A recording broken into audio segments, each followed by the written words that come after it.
Allegiance. Let's pray. Heavenly Father, thank you for the privilege to gather as the Middlesex County Board of Supervisors to deliberate the business matters coming before our county. Please guide us to make decisions that are righteous in thy sight, and please keep your healing hands on Supervisor Jesse as he recovers from his successful surgery. Amen. Would all citizens of our nation rise and join me in the Pledge of Allegiance? I pledge allegiance to the flag of the United States of America and to the republic for which it stands, one nation, under God, indivisible, with liberty and justice for all. All right, the first order of business is approval of the consent agenda, and I believe, Matt, you've got a couple of changes. Mr. Chairman, with respect, I would ask that the board amend the agenda to allow for 2 closed sessions at the end of tonight's meeting, one on personnel matters and one on real estate matters. And I'd also, given our sheriff is not going to be with us tonight, he had an emergency commitment that has arose, and as such, we would like to take the emergency services computer-aided dispatch presentation off this agenda. We'll be back in front of the board on that in July. Very good. Do we have a motion to accept the changes to the consent agenda? Have a motion. Do we have a second? Second. Any discussion? All in favor signify by saying aye. Aye. Opposed, same sign. So ordered. We'll now have the session of public comments. Citizens that would like to address the board, please come forward, one at a time. Mr. Downs.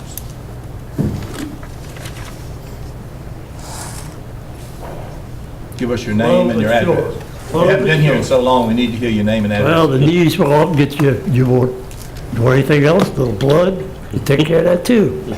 Daniel Downs, Hartfield, Harmony Village District, Canton Drive. I'm just here briefly to address something that has perturbed me for nearly 2 years now. For the 3rd time this year, I take my little Toyota truck, which is full of trash. Today we're talking trash. Most of it was trash, 3 full-size paper shopping bags full of newspapers and magazines, 4 white bags of recyclables. I get to Hartfield and both of the boxes are full. My point is, seems to me like from what I know, conversations over the years with Mr. Mansfield, we don't make much money, if any, on recyclables. We do make a little bit of profit on cardboard, newspaper, and magazines. That's the 3rd time this year that it's happened to me, and every time has been after a major weekend holiday. This really perturbed me. So what choice do I have? So I go over to the big dumpster and I just start throwing the stuff in. So if we may not make a whole lot of money, but we're spending a lot of money to have all these things there. And it seems to me like somebody could get together and do another conversation. Perhaps if we did something in the season where our guests are here to help the Deltaville area, they could get their trash emptied instead of, being locked down at 9 or 10 o'clock whenever they're supposed to open. Maybe we could open them early so that these people that have to go back home to Maryland, Northern Virginia, Pennsylvania, they're here visiting family. So they bring all their trash on these holiday weekends to Hartfield. So I'm just asking if you could talk about it, do something, maybe we could do it seasonally, whatever. We should be able to find a few $1,000s somewhere. In fact, we might even be able to create a new job. Thank you very much. Thank you, sir. Next citizen, please.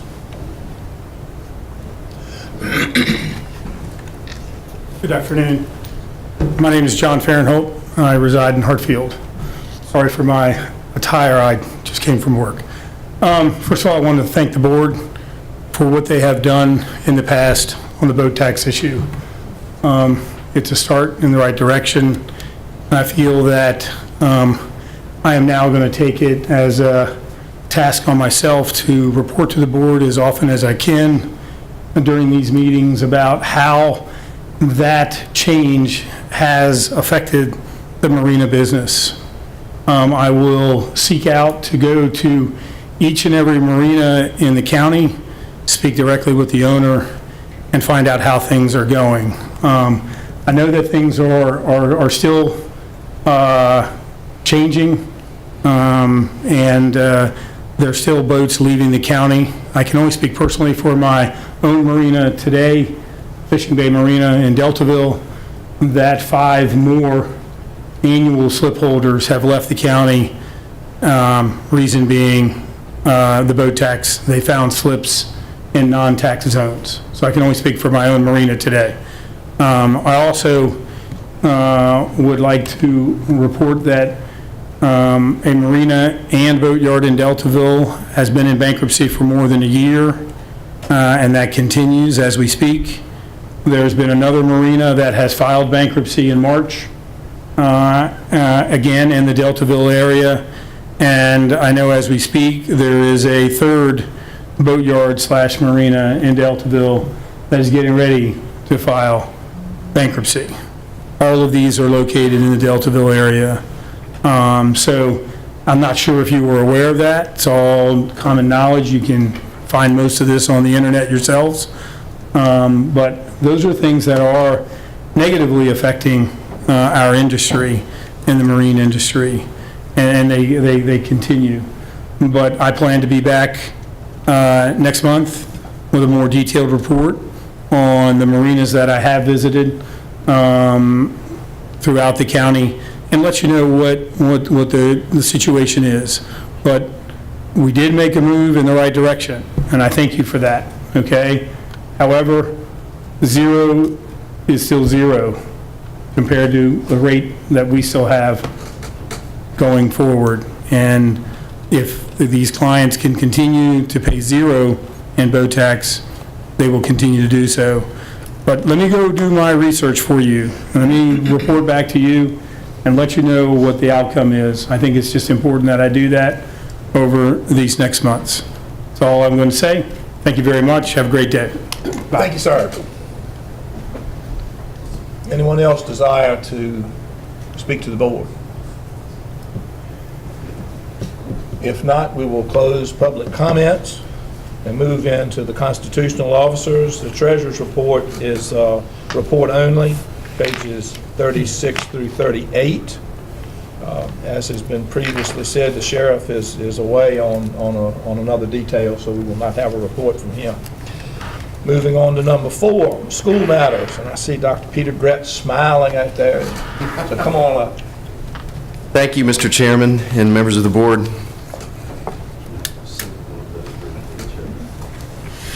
So I don't have any appropriations or I'm not here to ask for any money.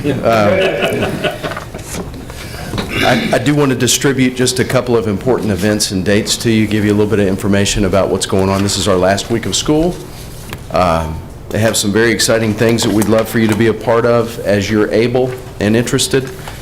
We've appreciated very much seeing some of you in our schools. Ms. Swinehart recently spent a couple days in our elementary school, Mr. Kuntz, and just folks really appreciate seeing you, so I want to encourage you to do that. Tonight, you may be aware our boys soccer team has made it to the state finals, and we're hosting them. So, yes, sir. Tonight at 6 p.m. at Middlesex High School, we'd love to see you there for that exciting tournament. They won that last one during a shootout in double overtime, sudden death, so it was exciting. You can read this for yourselves. I just want to highlight a couple of things that I think are really important or noteworthy. On June 7th, this Thursday, we had a parent that sent us a link to a YouTube video. And it was a tradition that had been started, and some schools do this. And we thought it was so cool that we decided to start it in Middlesex. And so we're going to hold our first one of these this Thursday morning. Essentially, the graduating class of 18 is going to go to the elementary school Thursday morning. They're going to leave the high school at 8:15, so they'll probably get there around 8:25. And as all the elementary school students line the hallways, they're going to march through, and then they're going to leave the elementary school and do it at Sinclair Walker. So many of them are going back to the school where they were kindergarten and first grade students, and it gives our younger students an opportunity to not only celebrate our graduating seniors, but just kind of catch a glimpse of that long-range future aspiration of theirs to be graduates one day. So we look forward to that and would love to have you if you'd like to come. I think I found it, Dr. Beatty, if you want me to pull it up. Oh, yeah, absolutely.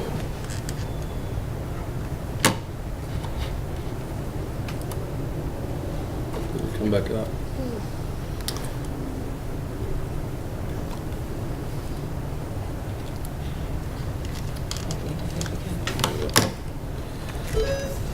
And we keep going in the meantime? Yeah. Okay. So that's an event that if you'd like to be a part of, you just want to meet us at the elementary school around 20 after, we'd love to have you to be a part of that. In addition to that, of course, we have our graduation ceremony that's happening this Saturday at 10 o'clock, and we'd love for you to be there. The other thing, all of you should have received an invitation to our end-of-year celebration on Monday, the 11th.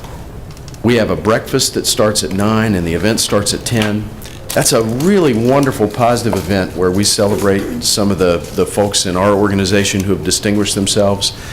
But also important to us, if you're able to be there, we'd like to give our entire school organization, all of our employees, the opportunity to celebrate you and to thank you in a formal public setting. So we hope that you'll be able to be a part of that as well on the 11th. So on the back, I've given you just there's a really cool tradition that has been happening for years. If you go into our high school cafeteria, you'll see handprints. Each graduating class leaves their handprints, and you can see them from the years back. So that's going to happen Thursday morning. This year's graduating seniors are going to put their handprints there for posterity, and then that's the invitation there. I'm trying to get the monitor back up. Okay. I'm going to just keep rolling while you're doing that. One more thing I'll send around for each of you. And I actually have a few copies for if any of you in the audience are interested. I have them. I'll put them on the back. This is hot off the press. This is a newsletter that was done by our 8th graders, and I just was really impressed with the way it was put together. It gives you some news about what's happening in our middle school and gives you a taste of the wonderful literacy skills that are at work in our students, who are not only great readers, but good writers and reporters as well. So that's all I have for you today. If this video is able to be, this will give you just a little glimpse of kind of what it's going to look like on Thursday. It may not have sound, but we'll try.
So you're certainly welcome to what, that's actually a different one. That's the same kind of event. I mean, it gives you a visual of what's going on. But any questions for me about anything?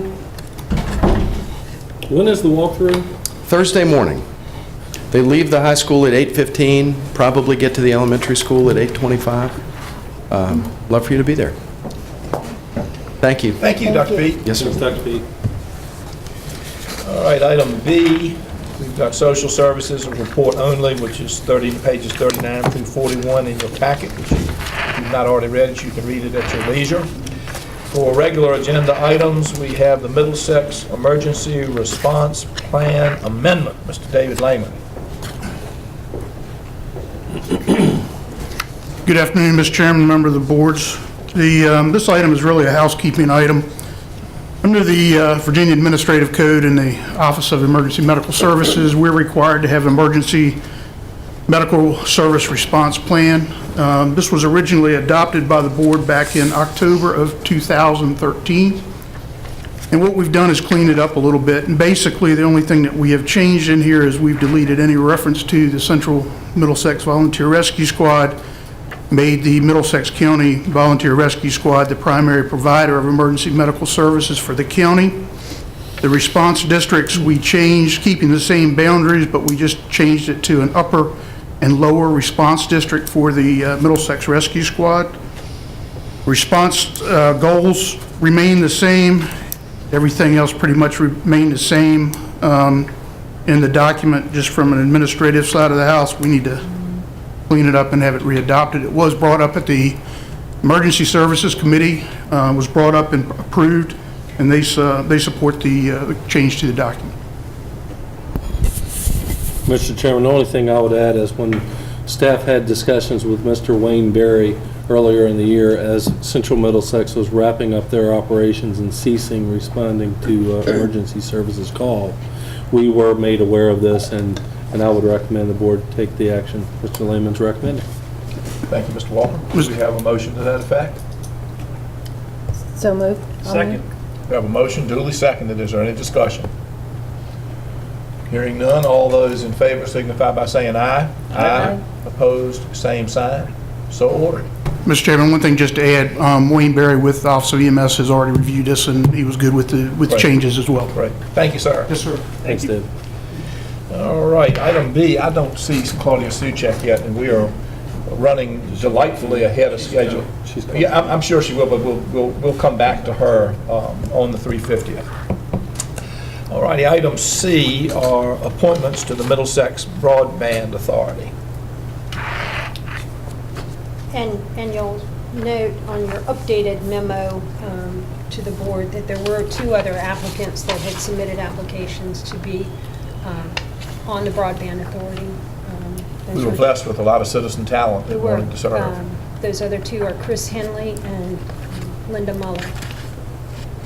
And I would add that there is a high probability in the upcoming Broadband Authority meeting that we'll add another one. We're expecting our executive director to step down and to bring in a new executive director, and that'll free up another spot. And I'll be asking for that new appointment very likely in the next meeting. Okay. Very good. So do we review each one of these, or? I move that we approve them as recommended in the minutes. We have a motion. Is there a second? Motion duly seconded. Is there any discussion?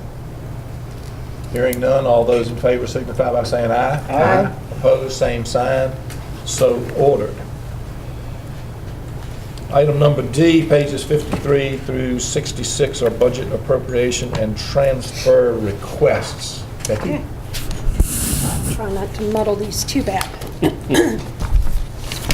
You have several here. We'll start with the first four budget appropriations. I think it's 3 out of the 4 are what we call in and outs, where we have a revenue line to counteract the budget, the expense side. The first one, 2018-33, is just appropriating a refund back to the Economic Development Department because of a refund that we got when making a payment to the wrong vendor, and that was returned. Do you want to take them individually, or? What is your pleasure, ladies and gentlemen? I prefer to approve them in a block. Okay. All right, well, I would just ask that any supervisor that has questions of Betty on each one, do those questions at that time so that we stay, okay? Okay. So we're fine on 33. 33. 34 is the big one that's coming from the fund balance, and this was anticipated earlier in the year. This has to do with our comprehensive services group that most, I would say, 99.9% of the cases that come through CSA to the CPMT group, we don't have any choice but to fund them. Right. They're mandated cases mostly through the schools. So because of additional private day placements from the schools, we're going over that budget approximately $115,000. That's what Rebecca Morgan has anticipated that Over we'll half need. of which is reimbursable. Yes. 56.5%. Right. And if I may add to Ms. Muncy's report, you may recall about halfway through our budget process this year, we did make a change to the CSA budget to reflect the trend of the increasing amounts needed for CSA. So that is, we did increase the FY19 budget. And I can. Matt, we increased it and still blew it, or we increased it? We increased next year's budget Got it. because in we light blew of the this one. trend. And Yeah. we are, we exemplify the trend statewide. Yep, It's a it's not statewide, unique. we're not unique by any stretch. Very good. Okay, so the next one, FY 1835, is where we've received a grant from the Department of Emergency Management. And we'd like that put back into emergency services line, and that's going to purchase some hazmat equipment.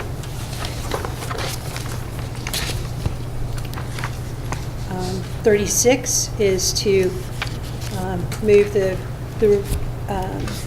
fee that was received for the Board of Building Code Appeals case that we had into the expense line so that we can pay those people that served on that board for that case. $50 apiece. And then we go into transfer requests. This is still for FY18, the current year, where David Lehman, the Emergency Services Director, has purchased some AED supplies. So we're just moving those within his budget from other operating supplies into a line that we already have for AEDs. What's AED stand for again? It's the defibrillator. Defibrillator. I don't know what the- Yeah. I didn't mean to put you on the Automatic spot. I know what it is. I think AED is Latin for defibrillator. There you go. Shocker. Number 8, budget transfer, is the Pamunkey net payment that we've been asked to pay. So we're going to take that, we would like to take that anyway, transfer that out of the monies that we had, portion of the monies that we had in Public Access Authority. And that's a one-time? That might be annual. Might be. Might be or might be annual. This is the- I thought we had approved making that so that we could be eligible to be in Pamunkey net, and I don't remember it being annual. I remember it being one time. I think, I'm not sure about that, whether there'll be future commitments asked to participate in that, or This was to When get is us at our- the this is table. to get a seat at the table. Right. Correct. I think it's wide open if they can ask for more at some point in the future, but, Oh, sure, they can ask for more, but what we Right. committed to was making a yeah, we're one-time. committed to Yes. this. This is the only thing we've committed Okay. to. So far, yeah, and Wayne is our representative to the Regional Economic Development Partnership. So we can find out from Mr. Louis Lawrence or Liz Pobar if it's going to be an ongoing commitment. I'd not even ask. I don't want them thinking we've got money laying around waiting to spend it. Okay, All righty? on to number 9, under budget transfers. This would come from the contingency expense line to cover 2 weeks of the registrar's part-time person to finish out her year as a part-time employee. And then July 1, we budgeted for her to be full-time, and that's in there. So, this is another big one, but this is a transfer still, rather than coming from the general fund where This is coming from contingency that's already been appropriated in the expense line. $74,200 to be transferred to adoption subsidy within the Social Services Department. And there's the whole explanation there of that. But it is refundable. It is refundable or reimbursed by the federal and state funds, but we have to pay it up front first. Betty, can I just comment, that description under purpose is really well done. That's coming from you. Social services. It's really, it says that you're making the request, but. For them. If you get What a they're chance, and I'll try to make sure I get a chance, but it's really helpful when the purpose is that descriptive. Okay. I mean, that makes us, it's just a lot easier for us Instead of who, having we to- don't have our heads down in each of those offices, but to see that description done that well is really important. Okay. And I'm thankful for it. Okay, I'll pass that along to her. Yeah, that's a big chunk of change to have to swallow that one. I don't know if you want to do 18 separate from 19, but these are FY19. Why don't we keep the years separate? Yeah, I move that we approve all of the transfer and budget requests, budget appropriation requests from 2018 as they were just described. We have a motion, is there a second? I'll second. Motion duly seconded, is there any discussion? All those in favor signify by saying aye. Aye. Opposed, same sign. So ordered. And we'll move into 2019. FY19. And in a way, I want to apologize for bringing you FY19 requests already.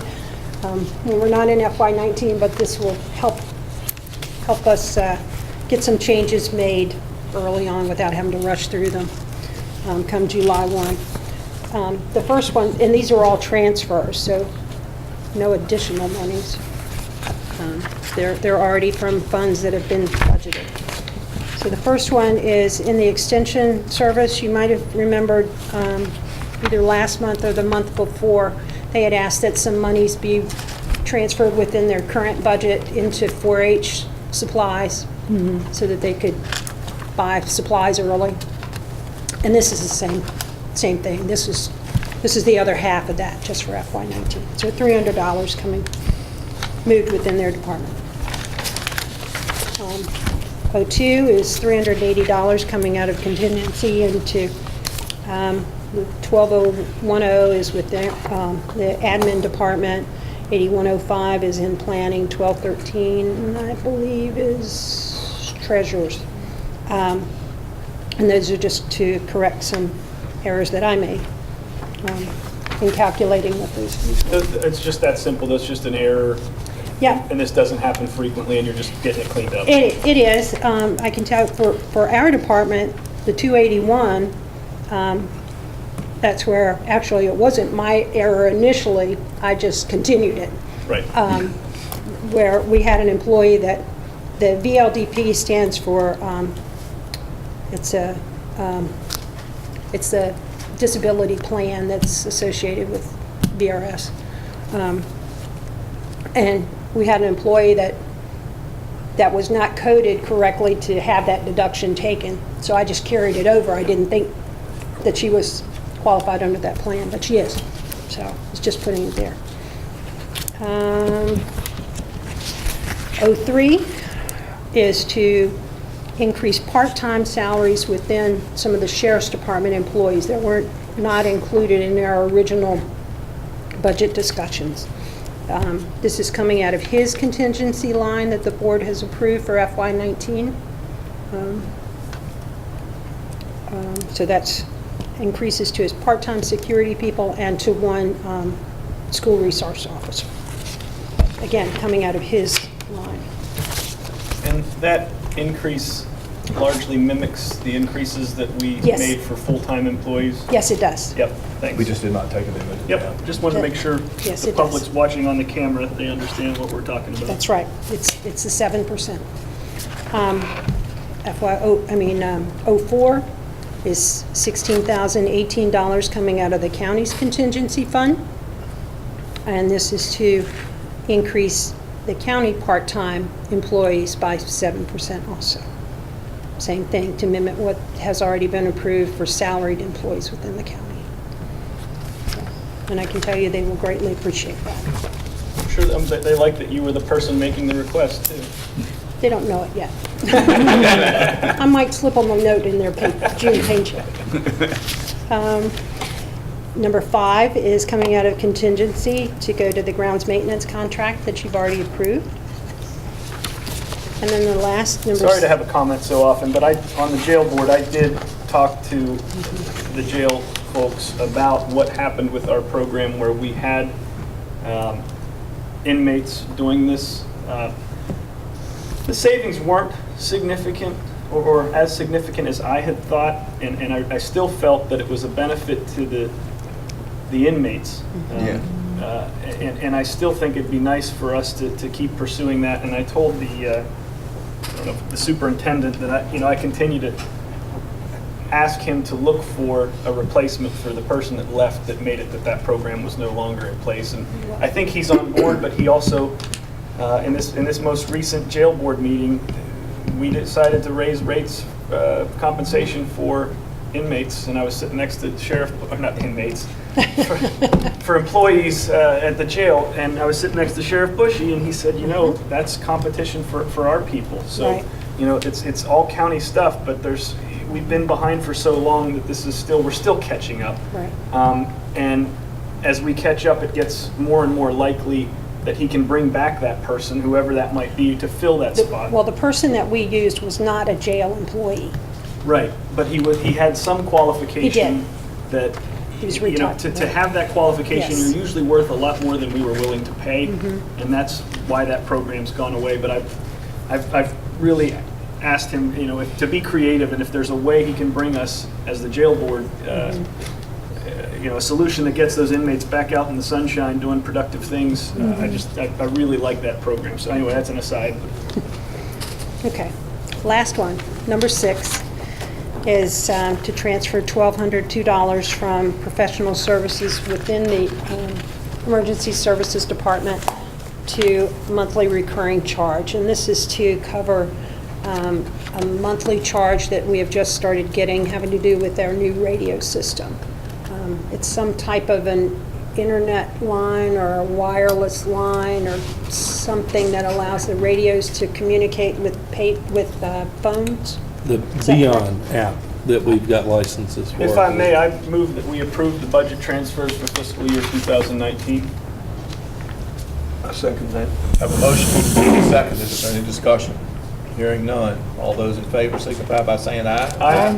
Opposed, same sign. So ordered. Thank you. Thank you, Alrighty. Dave. And Madam County Attorney, did you lead me to believe you have no comments for the day? Yes, that's my story, I'm sticking to it. Sticking to it. Later. Okay, well, not anticipating the same answer from our county administrator. Mr. Chairman, you have a copy of my report in your packet, but yes, indeed, I do have a couple matters I would like to brief the board on. 2 matters in particular that did not make it to my report because of the timing of the subject matter. First, I'd like to update the board. Staff, Betty Muncie, Sheriff Bushy, and myself met with Judge Merritt on Friday, I believe it was Friday, to work on the ongoing discussion on how general court fees are processed and coded. Many of the board members may recall during the budget process we were looking for revenue just about in any source, and one of the items that had been an ongoing discussion with the general district court clerks in the past has been the desire to continue to code certain infractions under the state code, which would require those monies to go to the state, as opposed to allowing our deputies to write those same infractions under our local code, which is allowed by law, and then the county receive a portion of some of those proceeds. So, for instance, if a county deputy wrote a speeding ticket, the general district court wanted those coded under the state court or state code sections where the state would get the money, under some belief that the state should get those funds. However, many years ago, the county took the necessary steps and adopted local codes that mirror the state codes that allow for speeding tickets to be written under Middlesex County Code, where that subtle coding change would allow Middlesex County to get at least a large portion of those revenues. I want to preface this was not any way a design to have a quota system for the number of tickets that we write, but having those local revenues help pay for the courthouse security, courthouse staff, and other things. As you just noticed, we just increased part-time salaries for courthouse security staff. Any little amount helps. So we had a very fruitful meeting with Judge Merritt. We have a new general district court clerk coming on board soon. We think the matter has been resolved. Both Sheriff Bushy and I left the meeting very optimistic that we've kind of put to bed this debate once and for all, and we're optimistic that the new general district court clerk, I got to say that 10 times fast, is going to have a parallel system which will honor the county's deputies writing infractions on county code. So update for you, we look to see that change happen in the next couple of months, and we'll update the board when we know more. Yes, Ms. McPherson. Matt, what are we talking about in terms of revenue? We only have a guesstimate at this point in time. We think it could be as much as $40,000 to $50,000. Okay. It could be substantial. Of course, it really depends on the number of tickets and infractions that are written. And a portion of the revenue received through those fines does go to the court system. I think the circuit court clerk takes a 6% amount off of every code infraction, whether it's written on state or local ordinance. So we'll have a better guesstimate, and of course, as those revenues come in, we'll be able to brief the board. I'd hope to have a good estimate for next year's budget by January. Okay. Yes, sir. I can't wrap my head around how and why monies that were from traffic infractions in a county would need to be sent to Richmond anyway. Can you help me? What was ever the foundation? Difference of opinion. Okay.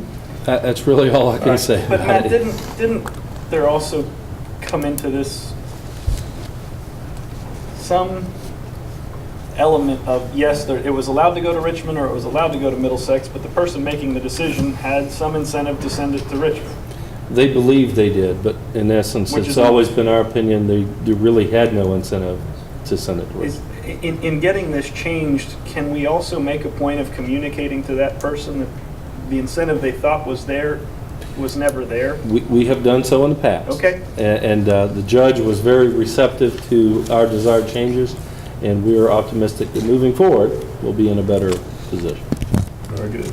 And I, for one, will say, Matt, it's a small thing in a way, but I'm really proud that we're cleaning up little things like this. When my constituents ask me about these major tax hikes, they often say, have you looked at everything? This is evidence that we're looking all the way down into the nickels and pennies.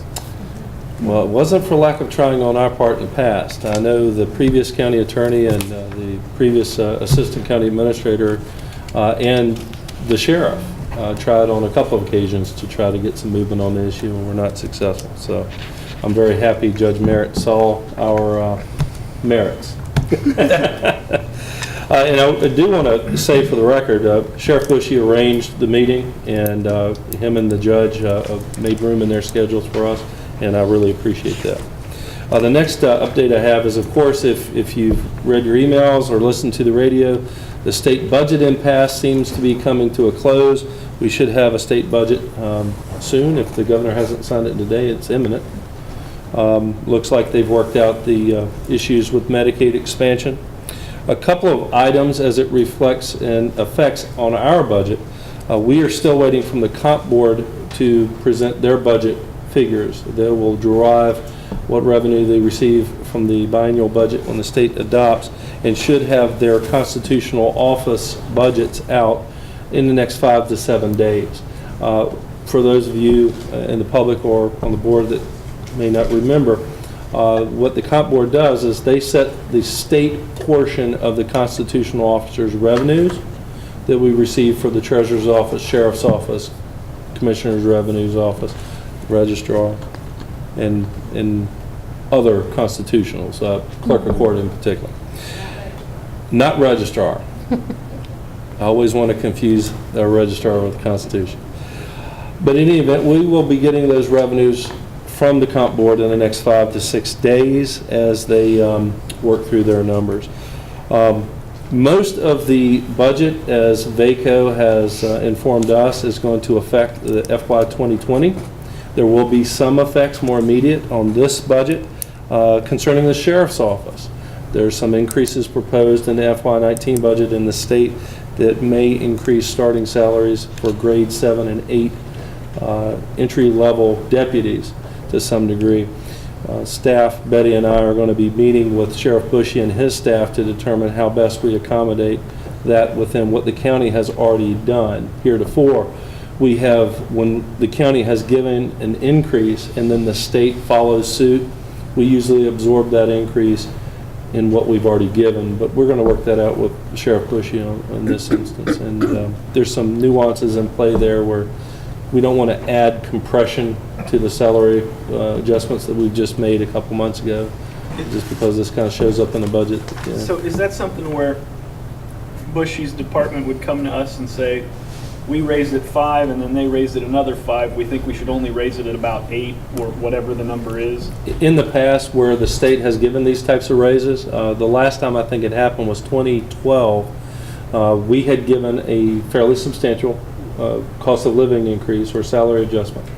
And then the state came out with a 2%. And the county said, well, you can't have both. We've given 5, the 2% will be absorbed into helping pay for that 5. This may be a little bit different than the last time because this is specifically targeted to certain employees. The concern here is adding compression back to the wage scale. Because it's the lowest end employees. Yes, sir. So if you're bringing them up, Yeah, you're you compressing. compress Got it. That's correct. So we need to meet with Sheriff Bushy, see how we want to handle that. We have informed social services and the other agencies that receive some state funding that if something like this eventuality came forth, where the state raised certain state-funded positions, that we would incorporate that raise in our increase that we've already given. In a sense, help pay for the increase we've already given. And that was made aware of them when we were in our discussions on the budget. As you yes, sir. further those discussions with Bushy, I would encourage him to look at a middle ground, not just either absorb the state raise or add it, but if you're absorbing it at the lowest level, maybe you trickle that up to the next level to try to address the compression. I would encourage That could be him to part of think- our discussion. And we're going to have a little bit more information on the state budget as a whole prior to the Budget and Finance Committee next Wednesday that we have with the schools. So we'll have more to report on that. One other thing on the state budget, it's my understanding that constitutional officers are going to be getting, the officers themselves, the treasurer, commissioner of revenue, clerk of court, are going to propose to get a 2% increase. We did not address constitutional officers at all within the budget. So what we will probably come back to the board with is a recommendation that we go ahead and increase those officers commensurate with the state raise that they receive. Last but not least on the budget, one interesting item that I picked up on in VACO briefing, Virginia Association of Counties briefing, was the state has really kicked up their investment in economic development quite a little bit. In fiscal year 19, they've added an additional $5 million to the Go Virginia campaign. For those, well, we were just talking about Pamunkey Net. That was one of the successful projects, at least initially, to survive the regional economic development proposals under Go Virginia. An additional $5 million is going to be very impactful, and it kind of warrants our current involvement and continued involvement with the regional economic development entity as we come up with these regional economic development programs and projects. The money is being invested by the state to help support those, and having the seat at the table will help bring some of those programs and projects here to Middlesex. In 2020, they increased that investment to with an additional $10 million. So they are funding the Go Virginia campaign, and we would want to keep a seat at the table to make sure that we participate in any regional projects that they have. That's really my report. You have a copy of the report in your packet. One item I will mention, we are, for all practical intents and purposes, complete with the radio system. The radio system's due to cut over and go operational sometime between now and the end of the month. We've worked out some issues with some pagers, and I think we're in a very good, wholesome place with the radio system. That's all I have, Mr. Chairman. Well, I hope Jack Mello's looking down on this. Well, we should all be happy. It's a Yeah. good system that's going to last us for a long time. Can I ask you a question about that? Did we pay the whole $5 million or whatever it was at the time that we made the contract with them? And it has taken us this long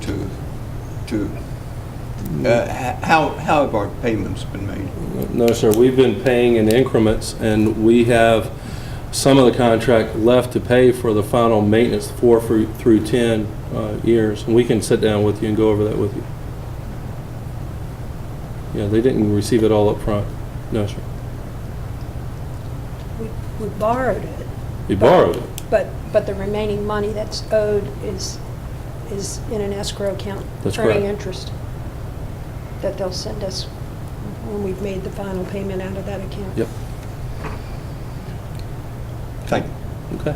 Thank you, Mr. Walker. Thank you. I know that Ms. Salchek had no idea that we were running so efficiently and would... I stalled for her for long enough, yeah.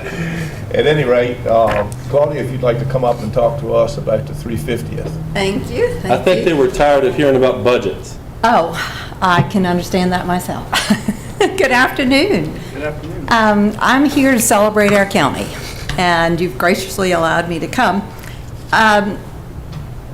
This is our 350th anniversary of the founding of Middlesex out of the county of Lancaster.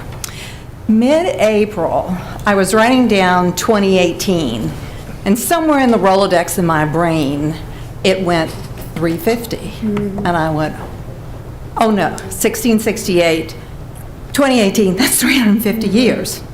So I sent a text to Larry, 1668-2018 equals 350. Oops. He sent back, oops. So we got the book committee together and we talked about what are we going to do. Well, obviously, that was April and a little late to be trying to put something together. So I'd come up with this idea of possibly having Mr. Tuning and the Southside Sentinel help us out. And so talked with Michelle Brown, and in turn, at the same meeting Michelle and I were having, she called Tom Harden, and he graciously agreed to allow us to have Mr. Tuning write an article each month. And the whole purpose is really to celebrate different regions of the county. Really not necessarily to bring people in for some big anniversary, but maybe to update ourselves on the treasures that we have. So then Michelle and I met with the museum leaders, and all we have really asked them to do is just to include Happy Birthday when they have one of their events. And Bill Powell has assured me that they will sing Happy Birthday when they're having their events at the Maritime Museum.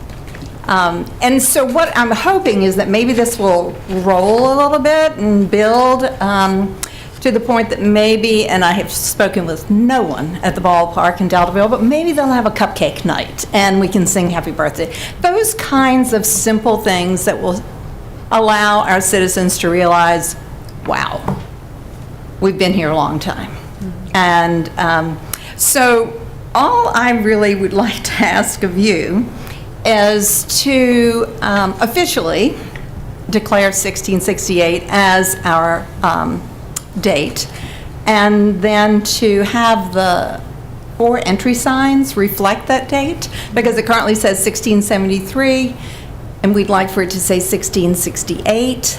And I'm going to do a little tag team, because Mr. Tuning here is going to give you the history so that you will understand exactly why it's 1668.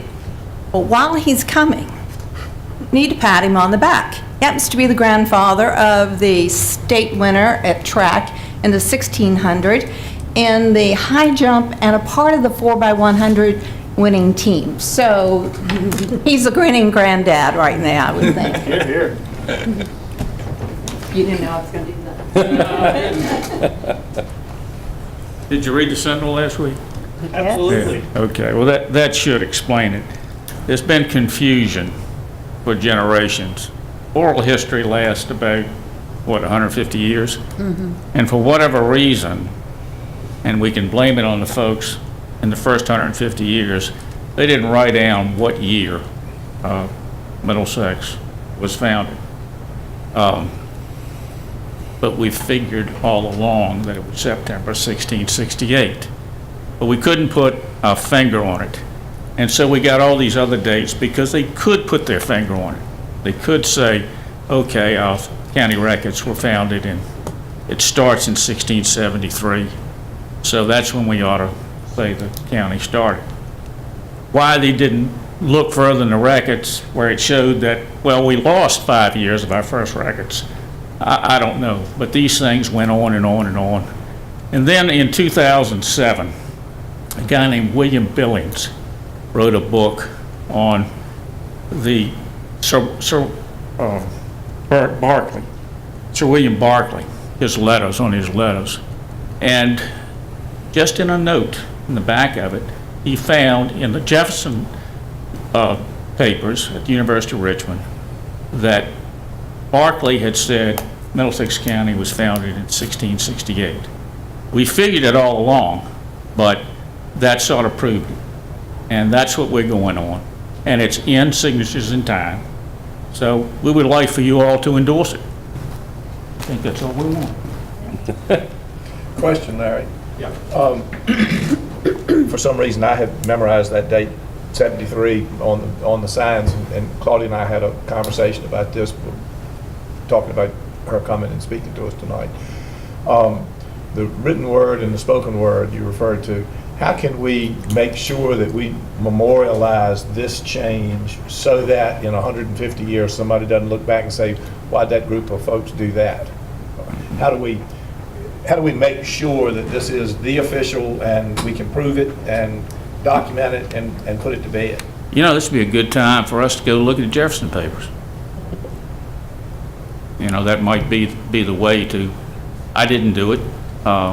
We accepted what Billings said, just like we accepted what whoever established 1673. But we could do that. But 1668, September 1668, is when they held the assembly, or September is when they held the assembly every year. And in September of 1668, the Christ Church records state that they sent a letter in September of 68 to the assembly, which asking if they could break away from Lancaster County. We have that. The only way we could actually do what you want us to do is to probably go to University of Virginia and go through those records and find it. And we could probably do that. How do we feel about that? I don't want to cause anybody. Is it University of Virginia or University of Richmond? It's Virginia. He's Virginia. a graduate of Richmond. Did I say Richmond? No, I'm a graduate of Richmond as well, and I'm used to us having things like that at Richmond, and I was just surprised. Did I say Richmond? Yes, you did. I should It's have, Virginia. I'm sorry, it's But Virginia. Claudia said England, and I like her idea We can better. always go to England and check their records. We should be there, right? Is part of the question, well, you asked the question already, so why don't we answer your question? I'm perfectly fine with the explanation that Claudia gave me when she called me, and Larry's explanation. There was one other thing, because 69 got in there somehow because they didn't meet again until. Right. Lancaster actually recognizes it in 69, but they met so seldom. Right. Well, And I get that. The only reason they think, Lancaster thinks it's 1669 is that they had a court case going on. And that court case involved a murder in Middlesex County. And they got into February 1669 and they didn't want to deal with it anymore, so we're going to send it to the Middlesex court. Well, that means that we had a court here in 1669, but we probably had it in 1668 too. I just assumed they were painting the Norris Bridge. I guess. Thank you, Larry. Are we Maybe actually change it asking out. to change signage? Oh, yeah, this is going to be, we this is have going to be an official recognition of 1668 as opposed to Do we 1673. have an estimate of the cost to change signage? No, I can Ballpark. get it. Mr. Powell was going to look into that, and I think he was going to talk to Michelle, report to her about that, because he was going to talk with... I've heard $1,000. Do we have an inventory of all the signs that we might be considering? Because I know the road entrances to the county are pretty prominent, but They're- it would bug me to sit there and look at that I know, if it's wrong and we're telling everybody it's wrong. right. I don't know how many of those there are. There are 4 entrance signs, but I know there's one at Cook's Corner, because every time I walk in there, I go, that's wrong. I guess what I'm saying is I'm supportive of it, but it's a lot easier to vote on if we know it's a scoped project that has 6 signs and it's going to cost X. But I think it would also be important that we try to maybe have it done by September, and we could maybe have an unveiling. That would be nice, yeah. Maybe we could even do something in a local hall where a local historian presents on signatures and time and tells us a little bit about what went into that book. I mean, there's some things I would attend. Happy to do that. 5 years. It was like having a baby, I swear, and growing one. Do you know how many of those signs there are, Betty? I don't know if we have one in each of the courtrooms over there. Oh, that's a good or not. point. I don't think we need to put any more money into that courthouse. I know there's one at the Cook's Corner. One in Lane. No, we're talking about these. We're talking about the internal. I guess what I'm saying is, can we say that, well, I'll speak for myself, I'm supportive, but I'd like for us to refine the scope and come back and say, here's what we were looking for. It's these signs, it's this cost, we'll have it done by such and such a time, and I think you'd get a unanimous support, but I don't know that for sure. We can do that. Can you find out I'll work on that. how many there are internally? And Bill Powell's going to check with West Summerfield to see what he would charge to do it. And I'm also very supportive of using local talent to do that kind of thing. That makes all the sense in the world. Do we have the resolution which we need to agree on today? No, sir. I mean, I Yeah. just was introducing this as, Okay. and I apologize for being self-appointed, but we don't have a historical committee. Not that we need more committees, I agree, but we don't have one. And so it almost just, Where's Mrs. Gray and Mrs. Perkinson and right? Mrs. Morris? I know. So do you have what you need in knowing that at least I'm supportive in what I'm asking for? Sure. And if you have ideas, I think you knew you had give us a that. call. So, Well, who is going to write the resolution? we'll get it done. Perfect. Great answer. We'll get it done.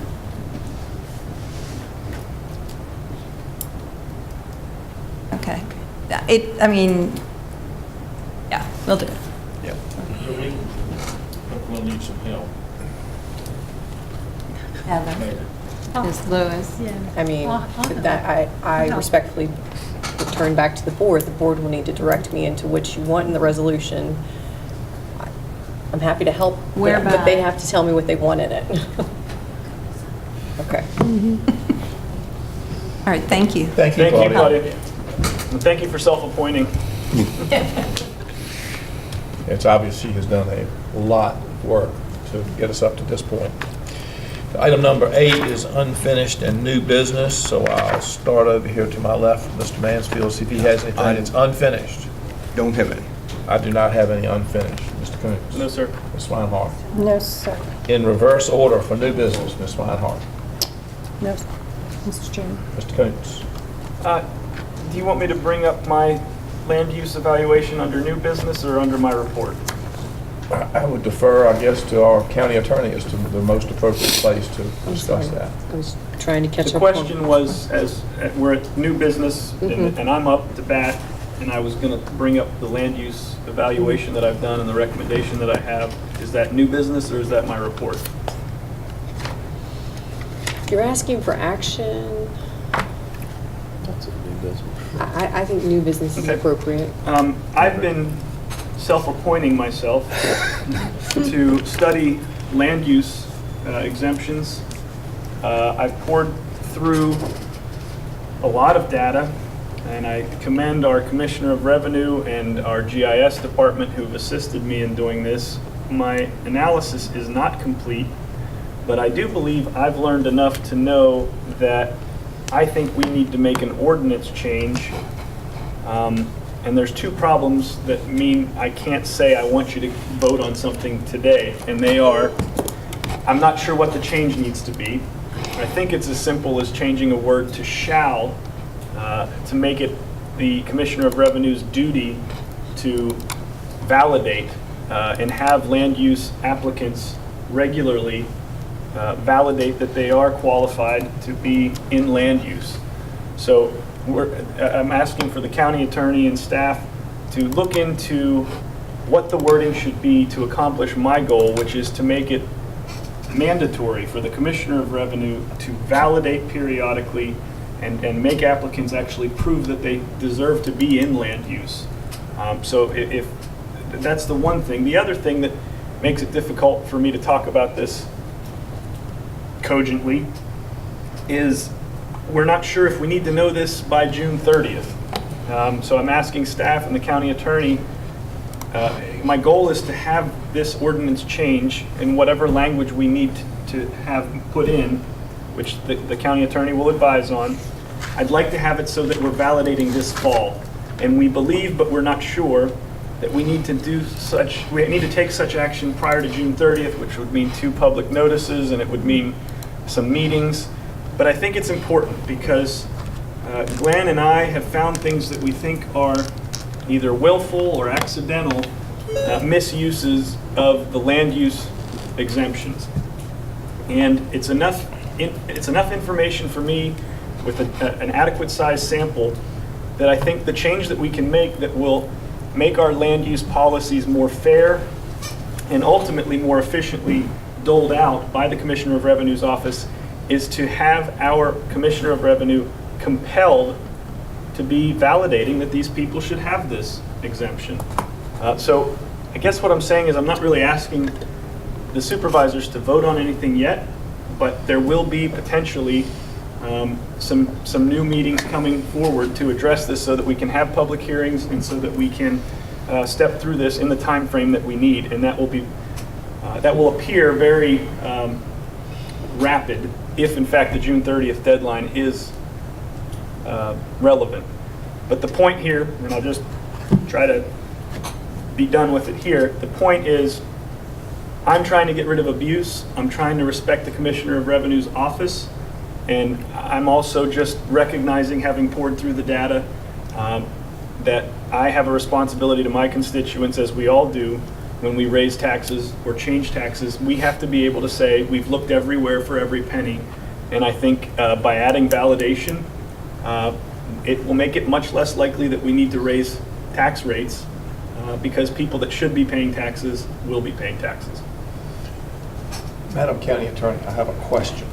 Yes, Mr. Chairman. If we find out after we adjourn tonight that June 30th is the deadline, then we need to have 2 public hearings prior to June 30th. 1 public hearing, 2 ads. Yeah. 1 public, right. So that could be The 19th. conceivably the 19th if we found out fairly soon. It's too late to make this Thursday's paper. The earliest we can make is next Thursday and the following Thursday, 14th and the 21st. That would mean you would have a public hearing on the 28th. Okay, so my question begs, do we need to take some action, like if we find out that the deadline is the 30th, that we're going to move forward with 2 notices and a public hearing to get this done? Is something actionable?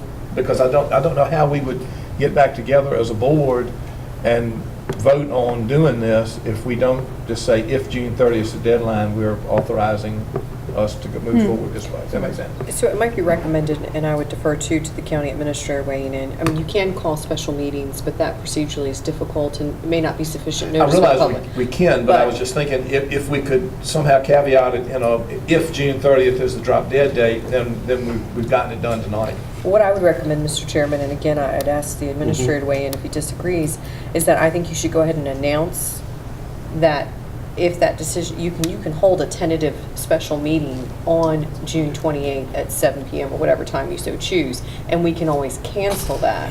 But if Okay. you notify the public now that that is potentially where we're going, I would just say you're going to have one, I have a motion then. Yes, sir. unless you disagree. I think that's essentially correct. We will know within hours tomorrow morning whether that June 30th deadline applies to this type of narrative change to an ordinance, because it's not affecting the rates, it's not affecting the values, so to speak. It's getting at the narrative portion of the ordinance and the validation part of the ordinance. In an abundance of caution, I agree with the county attorney. If you schedule a meeting on the 28th to hear the draft ordinance and have the public hearing, and if you don't need it, we can cancel it, we can inform the media, that's probably the safest, most cautious way. And if you don't need to do it by the 30th, I'm sure our recommendation would be you just go ahead and have a public hearing in I move that we schedule July. a tentative meeting, public hearing on the 28th at 6 PM with the intent of meeting a June 30th change to the ordinance that accomplishes validation. Requires validation. 6 PM or 7 PM?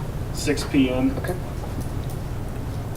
And I know that's when Pete has dinner, and I like to disrupt that as often as I can. We have a motion to disrupt Pete's dinner. Is there a second? Second. Nice job. Any discussion? If not, all in favor signify by saying aye. Aye. Opposed, same sign. So ordered. Thank you. Thank you all for hearing that on short notice. That unmuddles me on So, that. Mr. Chairman, just for clarification, the direction of the county administrator and to the county attorney is to try to draft something that will require the Commissioner of Revenue validate applications with Correct. forms and other items mentioned in the code that she can choose to do now, but we're going to require her to We have want to certain require value. her, and I would also suggest that we want to look at what is commonly done elsewhere in terms sir. of the timeframe. Is it Yep. annually? Is it biannually? I want all of that to be codified in a way where we are regularly validating as I'm other counties. satisfied they have to apply annually, but it's for a 6-year program, but we can look into all that. Thank you. Thank you, sir. I think we're good. That's it for me. Ms. Wynford, new business? She already. No, thank you, Mr. Chairman. Okay, then we will go in, I You're- have none. I don't think we did. I think I started with Pete. I do it and then I'll reverse order. Yeah, I don't We think we did new started with business. Pete, and then we were coming back, so now it's your new business, which you have none, and Pete has none, so it's a moot point. Okay, so then we'll go to supervisor comments and reports in reverse order and start with Mr. Mansfield. Now it's starting with me. Here it starts. I got 4 things. A new Middlesex County purchasing policies and procedure manuals was discussed at a purchasing committee meeting Thursday, 24th. Betty Muncy has made the desired revisions, which will be again reviewed by the committee previous to submittal for the full board meeting July 3rd. Energy cost savings. We do have an energy cost savings for our schools by contracting for the installation of solar cells for our schools at virtually no cost. The county will potentially save about $75,000 per year for the next 25 years in electric costs. I was wondering if we should determine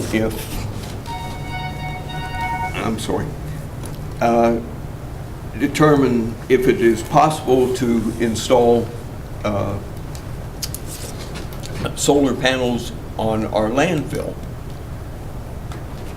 And since we have land which is absolutely doing nothing whatsoever, it is a fairly secluded place. And I'm hoping that maybe our commissioner here, or supervisor here, will give us some thoughts on that. This sounds reminiscent, Pete, of something we talked about with the schools a year and a half, 2 ago. I'd be happy to look into it. At first glance, my concern is we already have a landfill that's closed but has issues with compliance. I don't know anything about the cap, but I'm happy to take a tour with somebody that can tell me more about it. The issue with putting solar on landfills is you can't penetrate the cap, so you have to come up with new solutions, which is done all over the place. I mean, landfills were a very, very big vertical years ago when solar was less economic and you were trying to shoehorn a project in. But my biggest concern is it's single phase down there, and that doesn't. You're right, there is single phase there. But that's my concern. Yeah. When you get into utility scale or even commercial scale ground mount or in this case landfill mount projects, I'm pretty sure that may be a showstopper. But I'm happy to talk with engineers within my company and in my Rolodex. And if you can get me the meeting with somebody that knows that landfill and the cap, I'm willing to do a feasibility study. I will do it. Thank you. Met with, number 3, met with Emily Davis, Ray Birch, Dave Lyman, and Matt Walker concerning pumping from our waterways to augment our pumpers and fire hydrants. This was an excellent meeting in which we discussed a Venturi-type accessory that can be attached to our pumper trucks to increase the flow by sucking from a nearby water source, such as a swimming pool or a waterway. No brackish water would enter the equipment other than the Venturi accessory, which could be easily flushed after use. This would increase the water flow by as much as 50% depending on the length of the suction hose. And the only cost, and it would only cost somewhere between $3,000 and $4,000 per unit. I don't know how many trucks we would need to put it on, but have you any idea, Matt? It's my understanding that they would have one tool per department, and it's also, per the same meeting, I think Mr. Lehman reported to us that, or maybe it was Chief Birch, that Waterview has one of these tools currently. It's my understanding. So we already have one with a tool. So it's one tool per department, and they can put it on different trucks as needed. So what would we need? Only 2 more? 3. Is what you're saying? Potentially 3 more, if they, unless they wanted to share a tool in a rural draft situation. So, yeah, so we could possibly furnish all our departments for another $10,000, which really is not an awful lot of money to put in if we can increase our water flow by that much, say 10, even 10, only 10% of the time. Mm-hmm. What does the Venturi tool do? I'm non-engineer, unfamiliar with this. As water flows through a pipe, and by the way, I know that you've seen a Venturi before. As water will flow through a pipe, if you stick another pipe into it, it creates a low pressure zone and actually sucks in more water so that that water combines with the other and would be used for. So for a layperson, this is a tool that increases flow rate? Yes. There's no electricity, there's just physics. no moving parts to it. It's very, very simple. So this requires the pump truck to have water on it, and the water that is being jetted out of that has a Venturi in that, which is not necessarily. If you've hooked up to a fire hydrant, say in or a fire hydrant, absolutely. Yeah, but that's important. Yeah. If you hooked up to a fire hydrant in say Urbana, which has very low flow of water, this wouldn't be as effective. Well, it wouldn't be as effective, but it would end up with, say it was 500 gallons per minute, which is not very good. That would get it up to, Gotcha. say 750 or 800, which would be a noticeably good increase. So I think for me, it's kind of like the signs. I just want to see how much the thing costs, what it takes our flow rate from and to, and that the fire departments know how to use it and want them.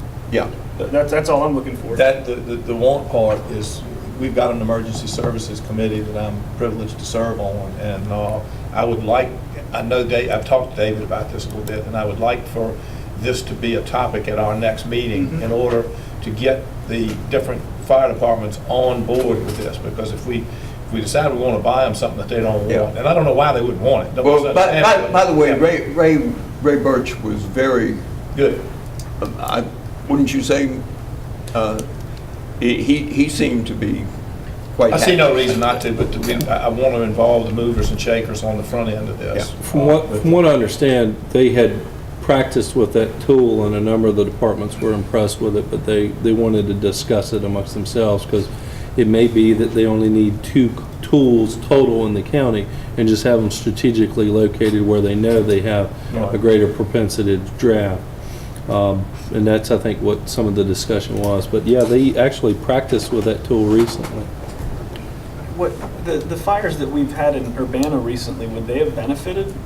Absolutely. That's what Emily and I were quite interested in doing this. And my suggestion going in was that we were going to put a towable pump, which is more like $26,000. Okay. Was that item 3 or 4? That was only 3. I said, was that 3 of 4? 3 of 4, yes. Meeting at SWIFT. SWIFT stands for Sustainable Water Initiative for Tomorrow, and this was down in Suffolk. It's a new plant that they have produced. I better read it. My wife and I attended the opening ceremony at the Hampton Road Sanitation Division's new SWIFT portable water regeneration plant in Suffolk on Friday, May 18th. It was a beautiful pilot plant that reportedly cost $25 million and is capable of producing 1 million gallons a day of potable water from a common wastewater for injection in the Potomac Aquifer. This is not a new idea. Regenerated water has been supplied to the Virginia counties surrounding Washington, D.C. since around 1980. But to my knowledge, there has never been an attempt to slow or stop the loss of water from an aquifer by injection of reclaimed water. I fully support this program, and when the production plant is fully operational and producing 100 million gallons per day, probably around 2030, and that plant they're talking about would be in Williamsburg, it will be possible to stop the depletion of the aquifer. Is it necessary? Yes.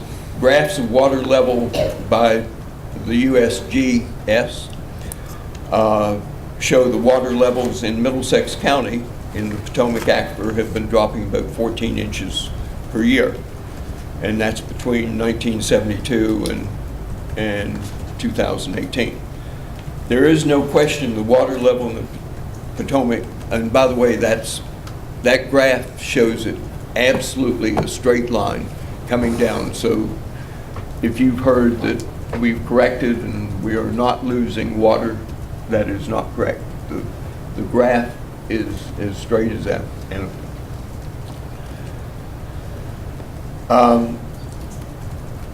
But this is not the only problem. Before around 1950, the hydraulic pressure in the aquifer was greater than the Chesapeake Bay, and the water actually flowed from the aquifer into the bay through any crevices. Now water flows from the bay into the aquifer, causing salt intrusion. SWIFT's regeneration project will not only begin to restore water to the aquifer and slowly start to replenish it, thereby reducing salt intrusion. It will also reduce nutrients entering the bay and slow land subsidence. And further, Eastern Virginia has twice the sea level rise as any East Coast area. Land subsidence is not the land dropping. Well, I'm sorry. It is the land dropping, and that's called, a lot of times we refer to it as sea level rise, but only half of that is sea level rise because of the water rising. The other half that we're talking about here, Virginia having twice as much as anyone else, is because our land is actually sinking, because as we pump out the aquifer, there's less supporting force, therefore the land drops.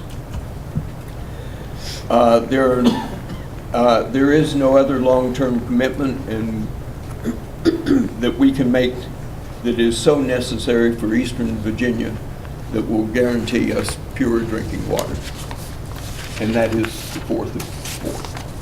Thank you. Thank you, sir. I'll skip over myself and move to Mr. Koontz. I had a meeting on the 7th to look at Bayport. I think all the supervisors went up there to see what we might be able to brainstorm and do with that foreclosed property. I don't know that we've had any proposals forthcoming. I think we're all sort of stalled on, yeah, it's a beautiful place, but we can't buy it, and it would make a wonderful regional park, and I think the onus falls on us to try to initiate that.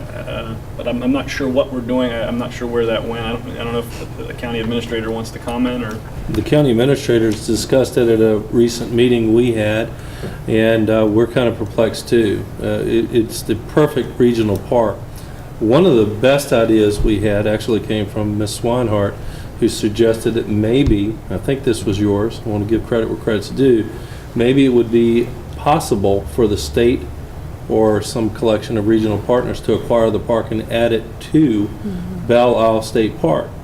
There's a 800-acre minimum needed for state parks these days, but the two are only separated by 3 miles of water, and you'd have a state park bifurcated by the road. I think that's a great idea, because there's also, even within our county, people that are getting more into these triathlons and things, and to be able to do an event where you're going across the river. And I know that the Boy Scouts, when they were there, they would do camps on the other side and come back. They would sail across, that's correct. But I'd like to see momentum stay alive, but I personally am standing down on this one because I've got about 12 other meetings I want to talk about. That was the general consensus of the county administrators. The plates are pretty full right now, but it's still something that's resonating. There was some interest on the part of Essex County and King and Queen County to potentially work with us on something. Sounds like Lancaster's the other one we need to talk Yep. to. I also met that day with YMCA and Department of Social Services. Obviously, I was the one pushing for some change to YMCA funding to revert back to what we were. And I promised when I did that I would work on the accountability piece. And so what I was doing there was making sure that DSS and the YMCA were more regularly being forced into the same room so that we don't have miscommunications, double appropriations, et cetera, and I'm confident that by having more meetings like that, that relationship will get better and better. Not that it's bad, but it was a productive meeting. May 8th, I met with Sandy Terry about broadband. She's with CIT as the broadband chair. I'm still coming up to speed with what all the Broadband Authority has done to date, but I feel like I'm getting pretty close to competent, and that's one of the meetings that's helping me do that. May 9th, I met with Adam Knoll, currently of Tenebris Fiber, formerly FTS, and I'm in ongoing discussions with him to get smart about the various technologies that we might pursue. May 9th, I had a Middlesex Foundation meeting. As you all know, we're moving into the next round on the Vibrant Communities Grant, and I'm on that board, and very, very proud of what all those people at the Middlesex Foundation have done in the last month, and our EDA as well. EDA has been working crazy hours. In fact, just about everybody in these two buildings has been working crazy hours recently, and I think Middlesex in the next couple of years is really going to reap the benefit of all that hard work, and that Middlesex Foundation project, if it comes to pass, is going to be a jewel in our crown. I also, on May 9th, attended a webinar on temporary assistance for needy families. One of my feelings as a supervisor is that there's so many things that a county does, and one of the things I hear from so many constituents is, well, what are my tax dollars doing? I kind of feel like everybody in the county should sit in this chair for a day, for a year, and I think at least, after 365 days, we'd really have a better sense for what all, not just this county, but counties in general do in terms of navigating funding from federal, state, and local tax money. the temporary assistance for needy families program is an important one, and the big takeaway I got from that meeting was I went to Rebecca Morgan beforehand, and she kind of giggled that I was even going to sit in on a webinar like that and asked me where I found the time. But afterwards, when we sort of riffed about it, she basically made it very clear to me that she's already more than aware of that program, but using it regularly. And so these are some of the things that as a freshman supervisor, I'm not embarrassed to find out what I don't know, and I'm really pleased to find out that the system's already working. You know, I don't care what side of the aisle you are politically, you don't want to see your government wasting. And when you see your government saying something basically like, oh, we're already all aware of that, can we move on to our regular business now, you new guy? So that was inspiring to me. May 10th, I had a budget and finance meeting with Chip, and I just want to take a moment to say, you know, as a new supervisor, it's been a pleasure working with you, and it was a tough budget season for all of us, and I know we've been talking about it forever, but I do want to say I don't think it's fair that when you get elected, you start with budget season for the first 6 months. We've heard that before. But I think we work really well together, and I look forward to serving in that capacity going forward. May 10th, I also had a procurement meeting.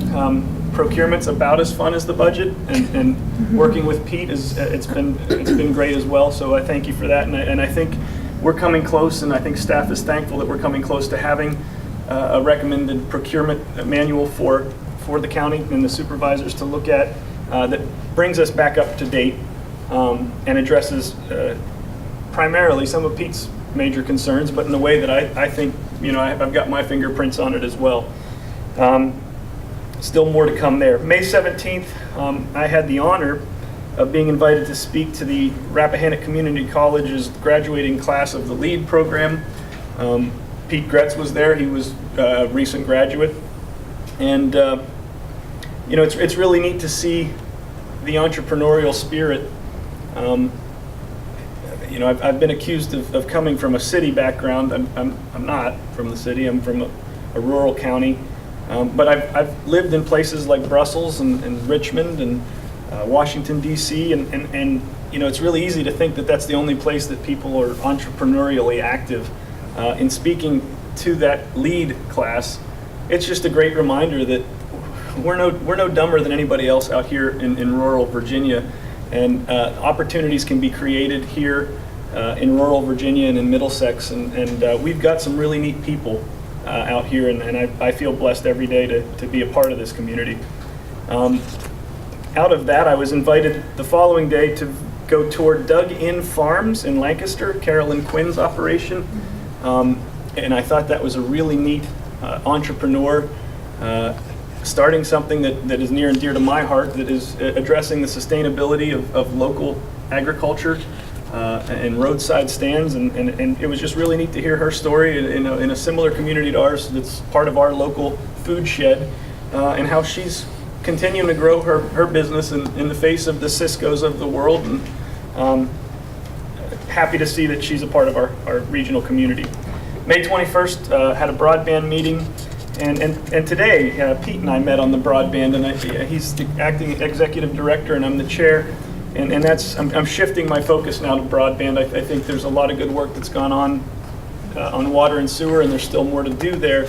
But broadband's the next big leg, and I think Pete and I have a shared vision, and we talked about that, and we've got new appointees coming in, and we thank the board for agreeing to those, because those are our technical people. And Pete and I both admit to not being versant in broadband and all things 21st century technology, but we've got the right people now to help us, and they're local people. And I really, really like the idea of this board reaching out into the community, finding some of that experience, finding some of that entrepreneurial spirit, and injecting it into our own authority and in our own government. So Pete, thanks for working with me on the broadband authority. May 24th, and really the entire Memorial Day weekend, I had the honor of working with the Rotary Club on the Flags for Heroes project. The Hartfield area, there, many of you probably drove by and saw those flags, and we raised a lot of money, and I think we honored our veterans and so many people whose families have been touched by the commitments our country has made, and I'm really proud to have been a part of that. and look forward to doing it again at Veterans Day and years coming in the future. June 5th, I was at Rotary this morning, and we do something called classification speeches, where new members come up and talk about how they got from day 0 to today. And one of our members, this actually speaks to Dan Downs' comments in the public section of the meeting. You know, he's a recycling engineer. He's built recycling plants up and down the East Coast. He's recently retired. He's moved down here. And I was asking him questions about our convenience centers and how current they are with the technology, et cetera, if there's things he would recommend. And I found out later today, this is how quickly local government moves, that VIPSA is now, we're missing a member for that board, and it might make sense to approach this gentleman to be another one of our citizen experts on one of our boards.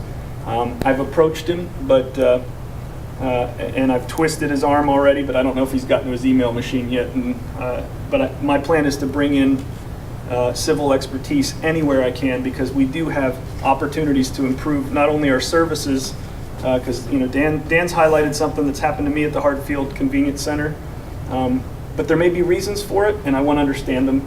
I remember writing Bob LaBeouf a letter that said the same thing Dan Downs just said to me, and neither of us have fixed it so far, but it's on my list now. And the burnt motor oil is another thing that you can very well change your oil and go up there and find that thing full too. So, Yep. Fair point. And I know that VIPSA's facility previously used that motor oil to heat that building, and I don't know where we stand on the new VIPSA location, but that may be part of, maybe we don't have a place to take it. I don't know. I'm going to make a point of leading the charge for this board, if you'll allow me informally. I want to look into VIPSA and recycling in particular. Our county attorney has even approached me months ago about how our government here in Middlesex recycles, and how do we get a program installed within our governance. And I think it's important that we start looking into that more seriously, because we can't go out to the community and say, you all should be recycling more, when we're throwing bottles and trash cans. I'll get off my high horse. I have been going by the solar farm that's going in behind the school, and I can report that I'm really pleased with the progress. They're driving piles. I'm not talking about the one that you see from the road. I'm talking about the one behind the elementary school that's going to be benefiting our schools directly. They've got fencing going up, they've got roads going in, they're pouring inverter pads, they're driving piles, they're doing all the things they want to do, or they should be doing, and I think they're very much on pace for an August 15th delivery. That concludes my remarks. Ms. Reynolds. Okay, thank you, Mr. Chairman. I too was fascinated with the Bayport visit and the opportunity for a state park, but I also wonder, I don't know the vehicle, but getting the word out of that facility would maybe spark some ideas among people who don't even know it's there. I mean, most of us didn't know, at least to the extent. We knew it was a camp, but did not know the extent. And I don't know how to go about it, but it might, even if it costs some money to get that out, just the benefit to the county could be realized. I attended the Middle Peninsula Planning District Commission, which was basically a budget meeting for that organization, but there were some legislative updates as well. One that was interesting is, as part of the state budget, a dredging fund has been created at the state with initially $1.3 million. The budget, this is an increase from zero. Keith Hodges was credited for pushing for that. And I guess it remains to be seen how that actually is allocated, but at least that's good news, that the money that might be available. And it has something to do, correct me if I'm wrong about this, Matt, but looking at the waterways as part of transportation funding versus, I don't know. That's correct. Something that gets zero. The social economics is still an issue there, and broadband, economic development. Oh, and this is aquaculture questions and concerns are increasing dramatically in the area, and as well as solar. I'm not want to portray this as a negative concern, but just permitting and how do we do this? And one of the things was, you know, how does that facility, impact the economy, and whether there's, you know, revenue, expenses, what's the ratio, what's the appropriate way to treat those businesses so the community benefits. And let's see, I have had the pleasure of a few school visits, and I just want to say, innovation, order, and enthusiasm. It's a joyful, delightful experience, and a lot of innovation of really things that are targeted towards student achievement, not just having a good time, which I'm really not in favor of. Arts in the Middle, the festival was this past weekend. I mentioned that we had about a really good turnout, 1,200 people or so roughly on Saturday. Sunday was a little iffier, but I bring it up because most people know we had an issue with a Verizon tower on Sunday morning that was damaged. There was really, I don't know if this was countywide, but it certainly was in this part of the county. Terrible, and we realize how much we rely on it, among other things, for an accurate weather report. And when I asked the sheriff deputies, can you get something better than I can get? And the answer was, no, we can't get it either. They did call the dispatch and they did get some better information there, but I just wanted to say the money in the budget to make sure that emergency communication is up, it is really critical because, you know, you want to know before. That was just a thunderstorm and rain, but obviously other things can happen. There were good efforts there to increase the recycling too, and in light of what John said on broadband and the need, anecdotal information, a man who works from Middlesex, basically producing a product for IBM, doing well. But he said there are jobs, he's kind of freelance, that he has not been able to get. Because even though he's on, I believe he's on MetroCast, he doesn't have the capacity for the work. And I just see this as down the line, this is such a fabulous place to live, and you can work anywhere if you have that capability. So I just want to keep pushing for that. Litter, when you mentioned the litter and the yard work maintenance at the courthouse, just so you know, the talks with the Keep Middlesex Beautiful initiating and Major Sampson involved, to have people who are doing court-appointed service working on litter. So that's another way for people that are and using that resource to benefit the community. I attended the Cook's Corner Vibrant Communities meeting, which is a great program. I am a little concerned at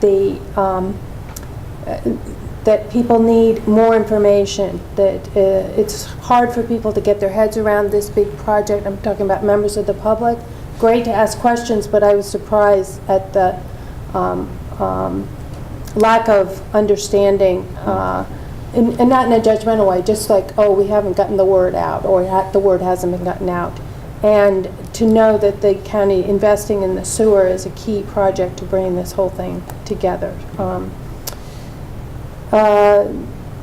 Airport committee, the concerns voiced there from the community seem to be about the current runway and the angle of the runway and the direction of the runway. And you know, that's coming down later this summer. We'll have more information from the feasibility committee, but just so they, you know. I also toured Rappahannock River Oysters, and I think most people know they were denied a permit for an operation that they wanted to do, and it is, again, innovative, it's new, and it's, people with very valid concerns, and the process worked, people's concerns are heard, but that is a very innovative operation down there, and they're constantly making improvements and investments in equipment to reduce their impact, their negative impact in terms of trucks down the road or just the resource allocation, and constantly reinvesting. And I just want people to know that really a lot of technology and investments in equipment and people. On the airport committee too, and Betty, the meeting minutes getting up on the website and the date of that meeting is another good thing. So that's working great. So I just do think that in all these committees, projects, things that are going on, I think it's really important that we can get people to be entrepreneurial and take initiatives for community service, and there's a huge amount of that going on. But I think it's important for the county, we need to back it up with the infrastructure, the investment, and then it becomes a cycle, you get more. So we get, the more investment we make in the initiatives that people are undertaking to preserve and to improve the county, I think that will pay back. So, thank you, Mr. Chair. Thank you, Kathy. Now on to my report. As John said, he and I met with the Commissioner of Revenue and staff, and I guess we probably call that the kickoff on the verification measures, and want to make sure that we keep all that communication wide open so that everybody's okay. Also attended the Deltaville Seafood Festival. We had a Water Authority meeting and an engineering review with our engineer, Ken Baybutt. I'm very pleased to report the good progress. The timelines are moving forward as we hoped that they would. Selfishly, I'm sorry that Deltaville is phase 8. Phase 4. Phase 4. I'm just kidding. But it'll be a little while. I think it's November of 2020. That's what we said but I've waited for 32 years, so I can wait 2 more. It's not a big deal. Kathy and I both attended the airport committee meeting, and I think that was the first one that Kathy's been to, maybe. And I've been on it ever since I've been on the board, and sometimes we have 1, sometimes we have 2, but we had like 15 people show up, and I'd say, good evening, and somebody say, yeah, well, you ain't gonna think that after I finish telling you what I gotta tell you.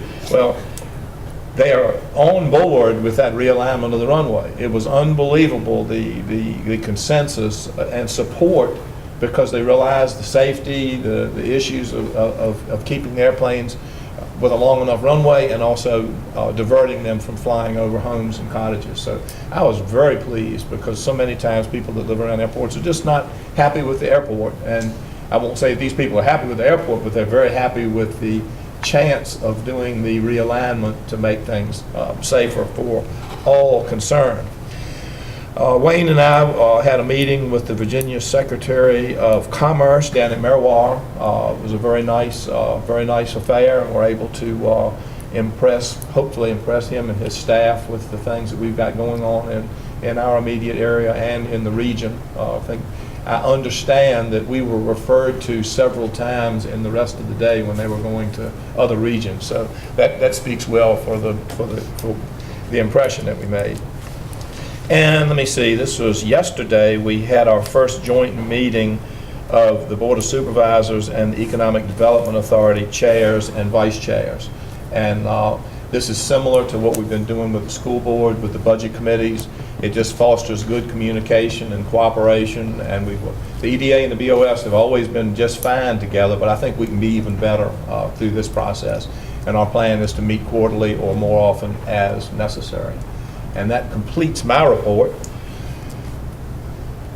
Madam County Attorney, I believe that we're moving into closed session to deal with personnel issues and real estate. So would you read us what we have to do that? Yes, Mr. Chairman. You need a motion, we need a motion from the board to convene in a closed session pursuant to Virginia Code Section 2.2-3711A1. This is regarding personnel matters for the staff in the finance department and the staff in the county administrator's office. And you need pursuant to Virginia Code Section 2.2-3711A3 regarding the acquisition of property for a public purpose. So moved. Have a motion, do we have a second? Any discussion? All in favor signify by saying aye. Aye. Opposed, same sign, so ordered. And it is anticipated that we will just come back into this room to go into recess for the 7 p.m. meeting. So for any citizens who don't want to wait around, I don't think you're going to miss anything. I'd like to reconvene the June Middlesex County Board of Supervisors meeting in the form of our public hearing. And first on the agenda is Virginia Department of Transportation resolution for rural rustic road. Ron Peaks. Ron, were you not expecting that? No. Okay. That's okay. Yes, we are asking for the resolution to designate Canoe House rural rustic so we can get that done, hopefully, by fall. That's the last unpaved road in the county. That is my correct. understanding. I was going to say a few more words about that during the other public hearing for the 6-year plan, but that is the last one, and we're happy and we're proud and all those things to take care of the last unpaved hard surface road.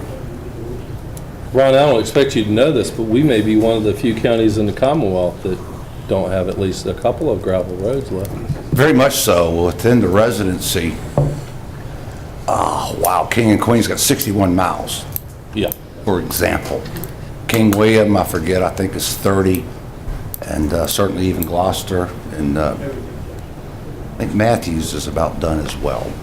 What about Raven Road? Do you know anything about Raven Road? Not off the top of my head, no. I think that's a private road. It is right now, but it's got 17 people on it, and they're asking if they could. I'm not aware of any funding that we have at this point that would allow the county to improve a private road to state standards whereby we could accept it. I believe, and Wish Joyce was here because she's the expert in all matters, but there is, when you have unpaved road funds, which you will no longer have, once Canoe House is done, you won't get any unpaved road funds. I think there is something in the state code that allows you to take 5% of unpaved state road funds in pursuit of adding private roads into the system. But that wouldn't be available to you because you will not receive any unpaved road funds, state unpaved road funds, any longer since Canoe House will be completed. Is there anything they can do to, I know that you don't even, and I don't really. No, I can generally answer some questions, Mr. Mansfield, that we get, it's not unusual that we would get a request to take a road into the system. Generally speaking, it has to be up to state standards before we would do that. Right. And we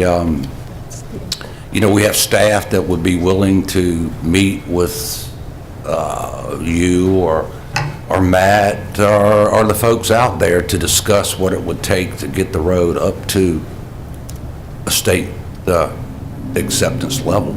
Okay. I have the lady's telephone number. I'll give her a call and pass this on to her. Okay, very good. Thank you very much. Mm-hmm. Well, it would seem like this resolution is a veritable no-brainer.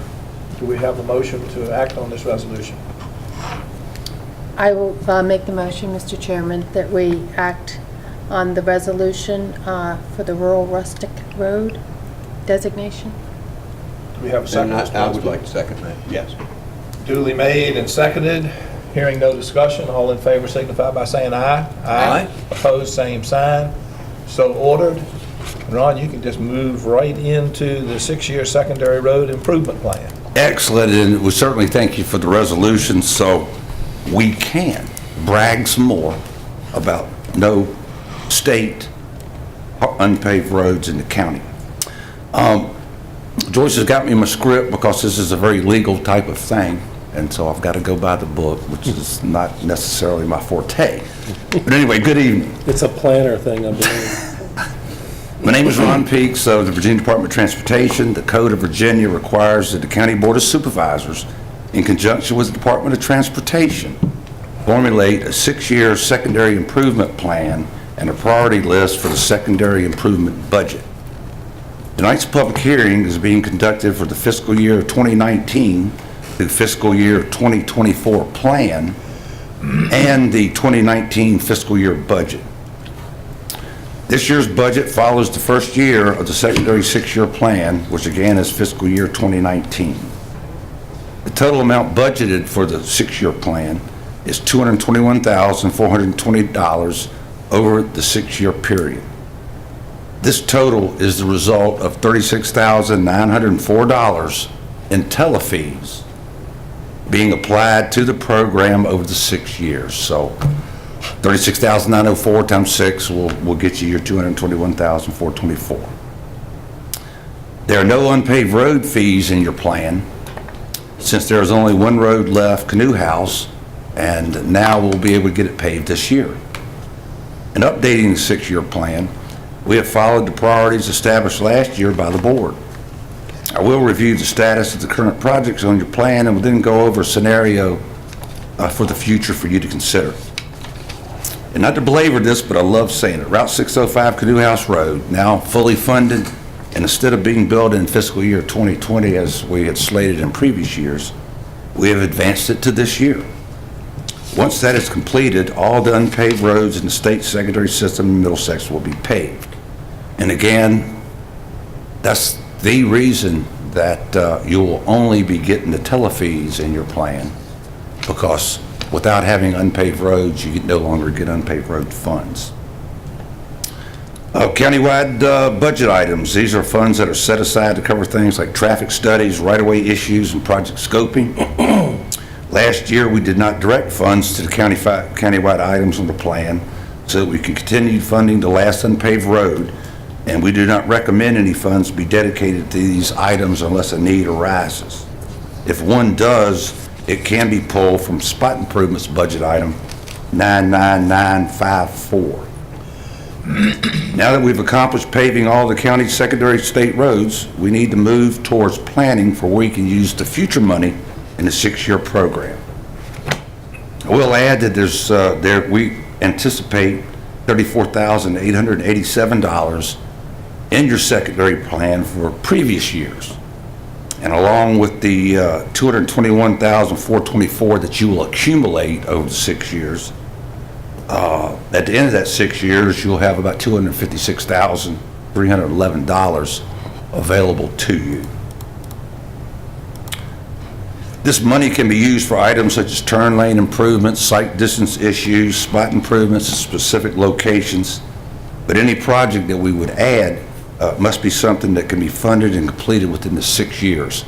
I think I may have mentioned this last year, but our new directive through the Commonwealth Transportation Board is that whatever you have on your 6-year plan, you have to, as a priority, you have to expense it or complete it during that 6 years. You can't any longer carry over money. Additionally, we've talked with Matt and over the last year or so and talked about a few things here and there, spot improvements possibly. I can't say we've really developed hard and fast things, but it is my recommendation that since significant funding is not available right now, that we place the money in the spot improvement budget item number 99954, and that VDOT and the county staff can work together on projects that we can bring back to the board for their consideration and approval over the next fiscal year. The funds will then be committed in the plan and available for these future projects. And do keep in mind that the plan is only for improvements and new construction. It does not include maintenance work such as patching potholes, pulling ditches, snow removal, or repaving roads. So once again, it is my recommendation that these funds be placed in the spot improvement budget line item number 99954, and that we work with county staff over the next year to try to develop specific projects that we would be able to fund over that 6-year period. And at this time, I'm available to discuss whatever you want as far as the 6-year plan with the board before you open it up for the public.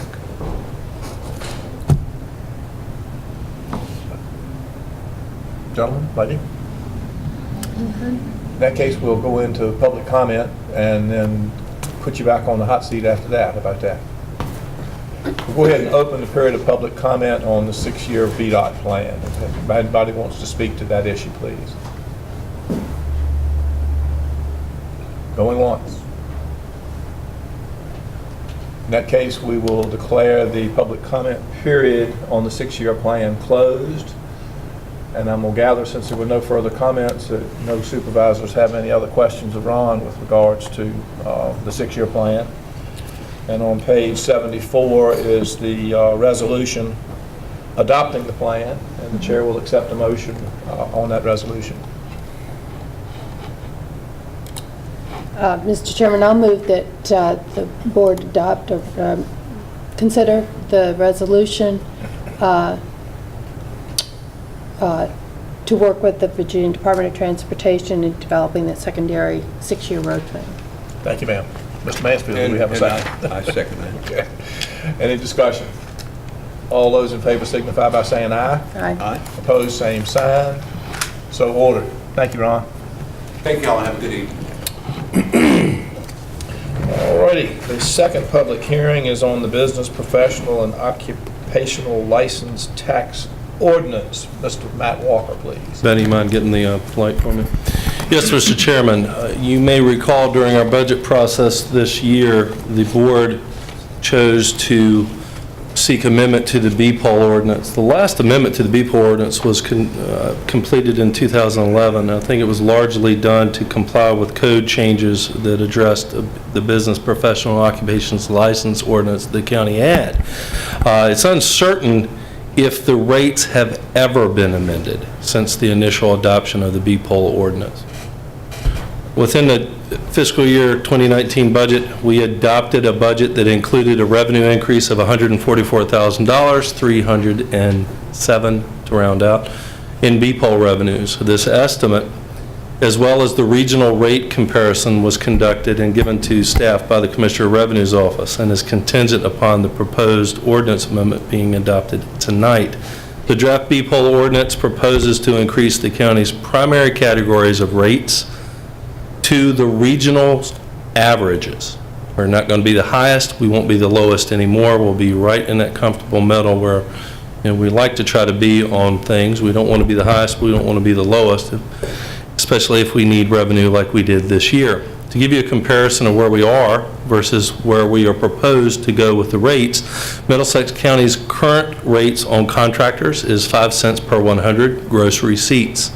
The proposed rate takes us to the regional average of 12 cents. Retailers, 7 cents currently. The proposal is to take that to 17 cents per 100. Professional and other occupations, 19 cents is our current rate. The proposal is to take us to 33 cents per 100. Other business categories, which is a multitude of other businesses, was 12 cents, and I think that may be a typo. I don't think we're saying it 12 cents. Let me make sure about that. Go to the ordinance. Pardon me.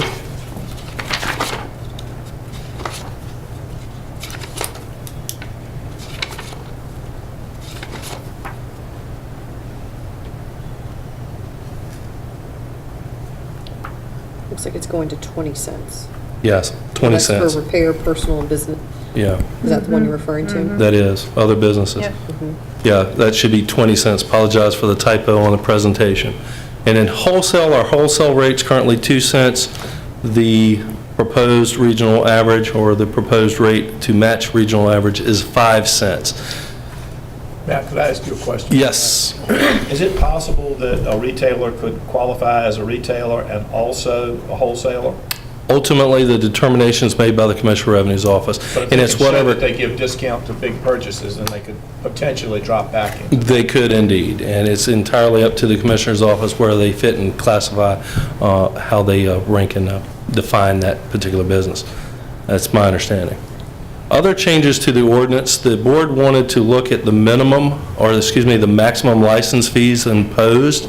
The current maximum license fee for a $2 million or less business is $2,500. The proposed ordinance takes us to $3,750 as the new maximum. For businesses with gross receipts over $2 million, we're moving the maximum from $5,000 to $7,500 in this ordinance. Now, there's some other changes that were sought by the Commissioner of Revenue's office.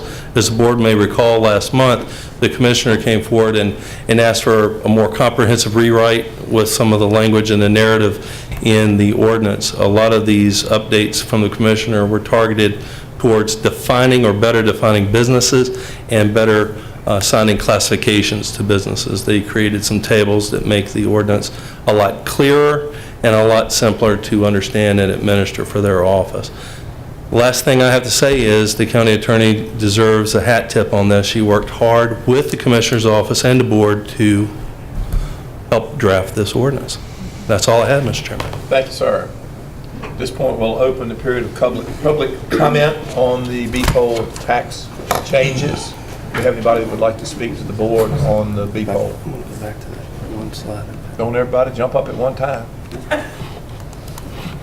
Yes, sir. Come forward, and if you would, state your name and address. Well, my name is Rick Dowdle. I just have one question, and that is, of the contractors, retailers, professional, other businesses, how many of these who are listed in the county do not pay?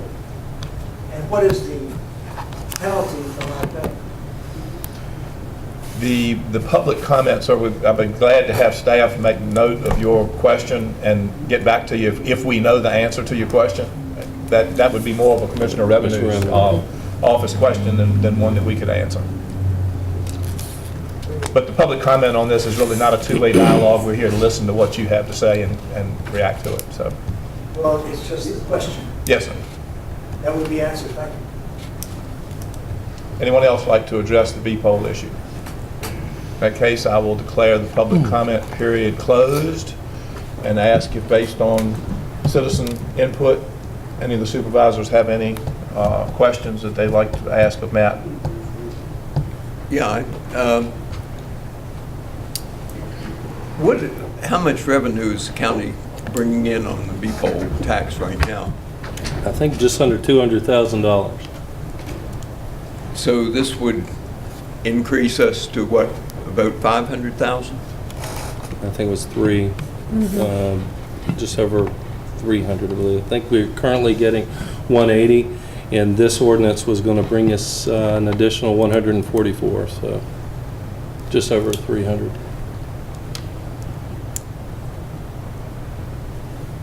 What did you say the total was?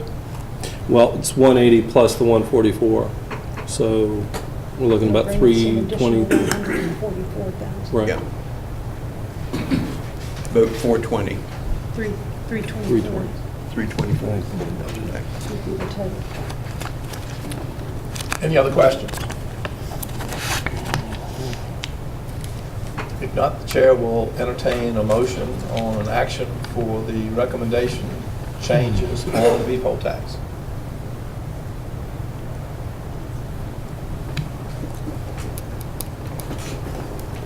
Can you go back to the slide that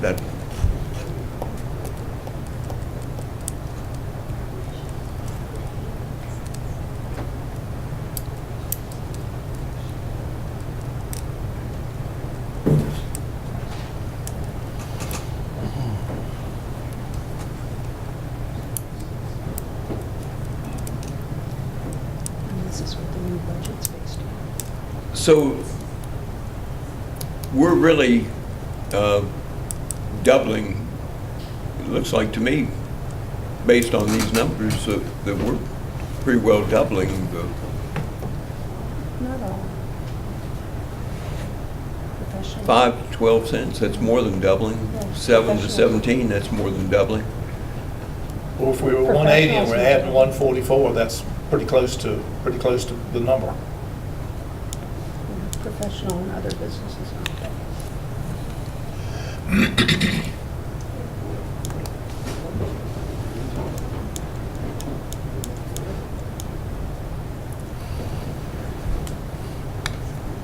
Do you have any other questions, Mr. Mansfield? No, In that case, the chair will entertain a motion to accept the B-poll rates as presented. Ordinance, pardon me, ordinance. Pete, I think it's your turn.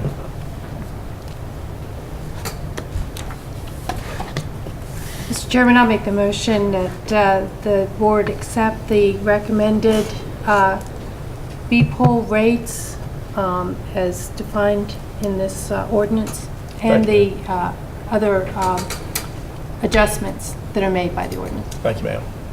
Do we have a second? The county attorney has determined that I may second the motion, so I will, if that's a problem.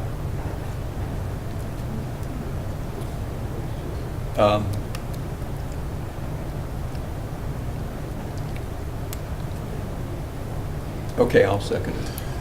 Motion duly seconded. Any discussion?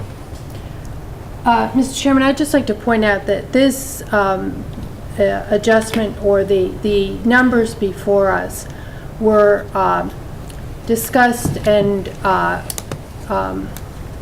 considered as part of the work sessions for the budget. They were in the budget as it was passed by the board. They were in both budget resolutions considered by the board, and they were also assumed in the appropriations for the upcoming year spending.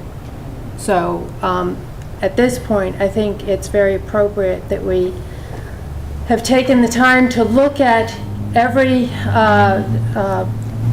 source of revenue, every source of or need for expense, and in consideration, these changes were made, and also the ordinance was updated. The goal in all of this is to be equitable to the people affected by each one of these ordinances, as well as to the county in delivering services that people need. Thank you, and I'd like to re-emphasize something Mr. Walker said. This puts us in the median of our surrounding counties. We have been on the very low end, and we're not on the high end now. We're simply getting ourselves into the median. Again, in the spirit of fairness, because taxation is a burden, and the burden needs to be spread as fairly as possible. Is there any other discussion on the motion? And that median is of what, the 10 surrounding counties, or? How many counties do we look at now? I believe they looked at all the surrounding counties that have B-poll and the town of West Point. But they are surrounding Yes, this sir. area? Yes. In the region. If you recall, during the budget work sessions, we had the commissioner's study presented at several of the work sessions, and all the counties were listed. I could pull that up for you if you'd like me to.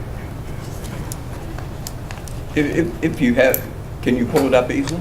I'll have to dig for it back in the budget files, but I will if you'd like. It's just a mathematical thing. We looked at at what everybody paid and averaged it, and that's what we... No, I was just interested in which counties. Is it something I can maybe get for you at a later date? Yeah, I guess so. Okay. Is there any further discussion? If not, all those in favor signify by saying aye. Aye. Aye. Opposed, same sign. So ordered.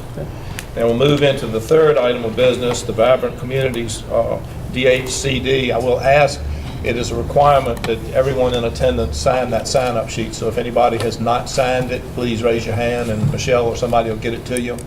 If you have signed it, thank you very much, because that's the requirement.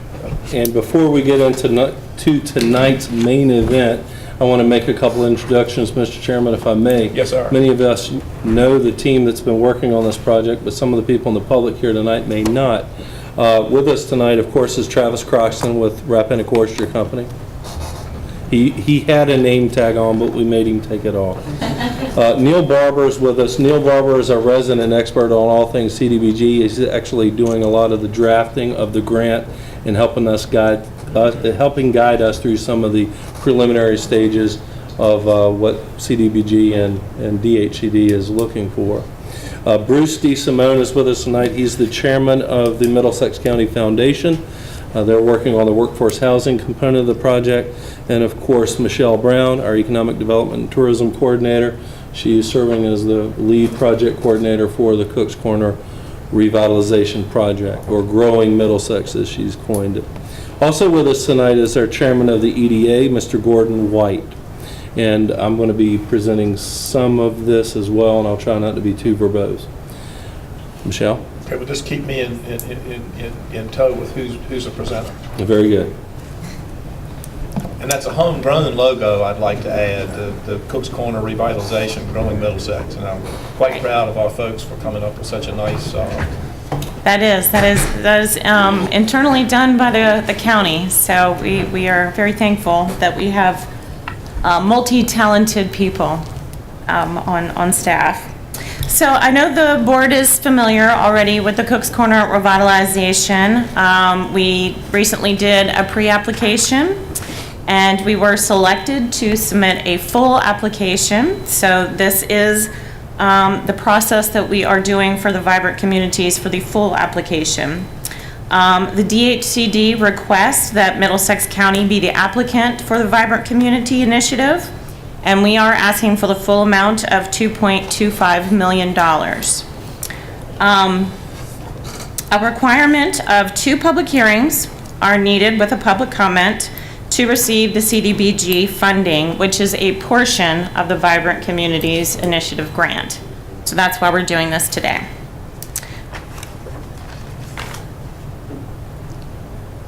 All right, so just an overview about what the Vibrant Communities Initiative grant is. It is a new grant. It's only in its second year. It is Virginia will have about 2 or 3 projects that will be selected in all of Virginia, and we hope to be one of them.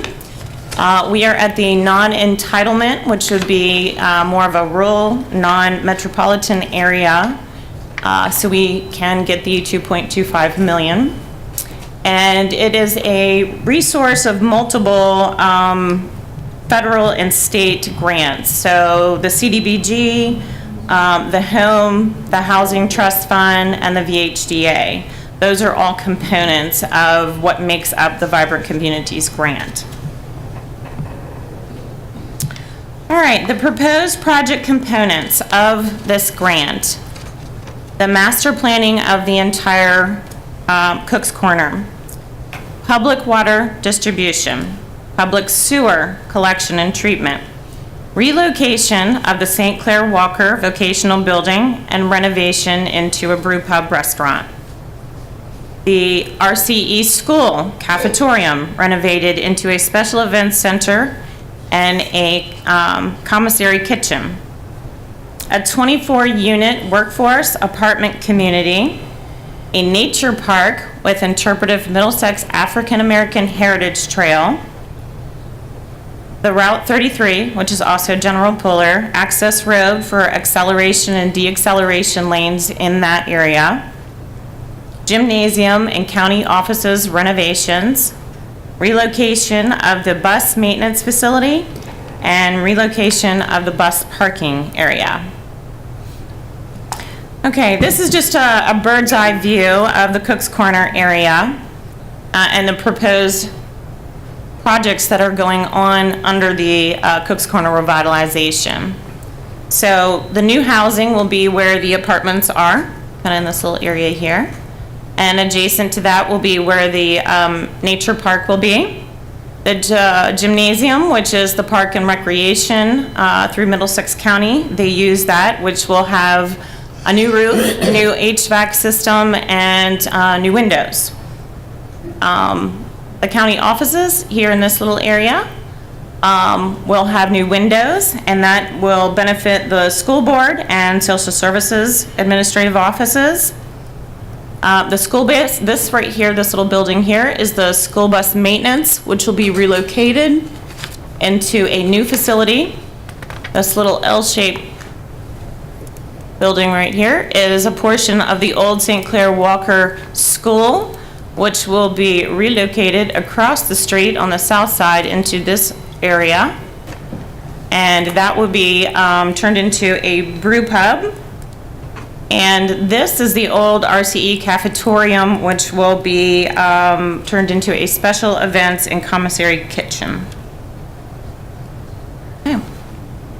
On the north side, and this is just more so you all can have a conceptual, visual idea of what we're talking about. This is not an actual plan.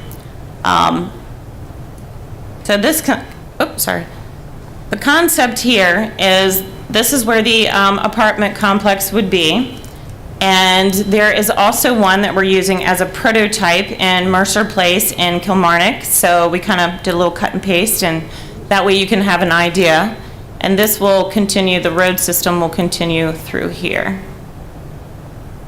This is the nature park area with the nature trail that Matt so kindly did artistic work. Again, our dual talents. Well, and again, I gotta say this, the historic trail will not have 90-degree turns like this. It's hard to do curves in Google Earth. This is just a concept sketch of what it could look like. So. Same with the apartment. This is just kind of so you can get a feel for it. It's not an actual plan or design. So this trail will be open to the public, and it will have interpretive signs for the history of the African Americans, so that way you can kind of stop and read and walk a little bit, do some fitness, but also get a little historical background. Okay. Travis, I may have you come up and explain a little bit about the brewery, if you don't mind. And while Travis is coming up, if I may, Michelle. Sure. We met with John Kuntz, myself, Jim Goforth, Dr. Pete Gretz, Greg Harrow met last week regarding the school bus relocation. We've always had different ideas in mind where the school bus garage and maintenance facility may be relocated. And we don't have a firm plan of where the relocation will happen, but for grant purposes, we wanted to depict a concept of where it's most likely to be. And economically speaking, we've come up with this preliminary location. The little rectangle you see in yellow would be the new bus and maintenance facility. The area in red behind it would be the school bus parking area. And of course, the yellow transparent triangle that you see in front of the yellow building is a 40-foot right-of-way that the school board's property enjoys along its its western edge. It may be entirely possible that the school bus garage be located somewhere else on the site, perhaps further back in that wooded area, further back to the east. It really will depend on what the bids come in and what our project designers suggest. But we did want to depict the school bus relocation on this site. It's on school board property, and of course, Jim and, Garland Harrow was in that meeting as well. They want to take this concept sketch back to the school board to get their, thoughts and ideas on it, but they feel like that's as probably good a place as any for it at this point in time. I'm going to let Travis talk a little bit about what Rappahannock Oyster plans on doing in this little area. That way you can tell them their vision. Just found out we got to pay more people tax, so we'll have to factor that into the budget. Should have warned you about that. Yeah, I almost said something. But so I'm Travis Croxton with Rappahannock Oyster Company. We also own several restaurants throughout Virginia, D.C., and actually tomorrow I fly out to Los Angeles for our next opening in L.A. for some reason. But when we were touring the facilities around the town to look at it, having a larger processing area, one of the buildings that we looked at the end, just because it was vacant, was the old St. Clair Walker building, and just walking into it, you could feel the history, you could soak it up, the original flooring's in there, the rafters that you can see in the garage, but they're also in the main room.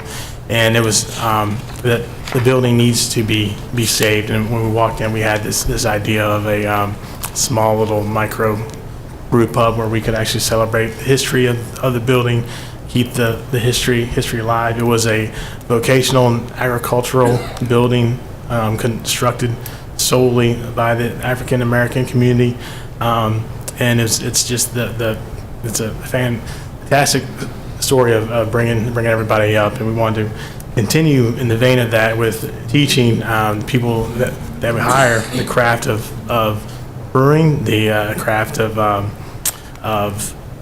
food and beverage, craft retail, and give our community some opportunity economically versus having all our children kind of run away to outside Middlesex. We want to be able to provide jobs and income to keep them here and to attract more talent to come in here.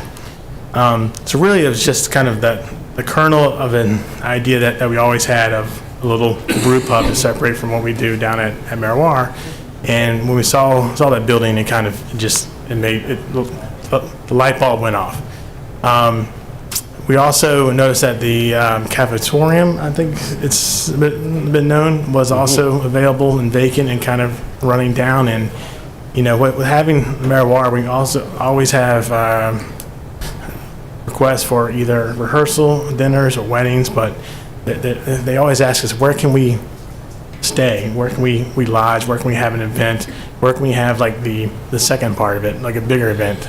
Because we turn down a lot because we just don't have the room. And Middlesex really doesn't have an event space. And so we thought we could actually kind of create a campus environment almost where you had a brew pub going on as a restaurant. You had an actual brewery building kind of behind it, and you had an event center with the cafetorium that could accommodate large crowds that I think that we can bring down. So it's a big idea, but it's one that excites us, and it's actually kind of made possible by the confluence of events with the whole VCI, because this is we've all talked about this as once in a generational opportunity to have the money that the county's putting in towards the water, the septic, the workforce housing that Bruce will talk about, and then this private sector enterprise to create hopefully like a lot of jobs. And we know we'll create that. That's what the VCI is. It needs to have all those components in place, and this is a golden opportunity for the county to do what's needed with the infrastructure, provide the affordable housing, and also create a lot of jobs and also bring in some tourism dollars to other businesses in the vicinity as well. So I can answer more the questions later on for people, but in a nutshell, I talk a lot, so I don't want to cut it off, but we think it's going to be real great for the county.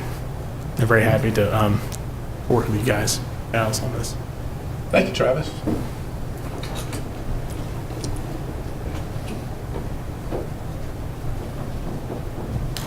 Now I'm going to invite Neil up to talk about the budget because he's our numbers guy. Neil, you got a water here if you want it. No, thank you. I've almost put Michelle in a panic by stepping out. So, as you can see from the slide, the total project cost is just slightly under $14 million, and it's broken down into 4 different components. The first is the rental housing component, which is about $3.5 million in total project cost. Of that amount, we were requesting the Virginia the Vibrant Communities grant to fund about $900,000, which would come out of Housing Trust Fund money. And then there would be additional financing from VHTA and other sources of slightly over $2.6 million. So The total for the housing component is right at $3.5 million. The economic development component that Travis just explained to you is slightly less than $3.8 million, of which we're requesting $708,000 in CDBG funds to support that effort.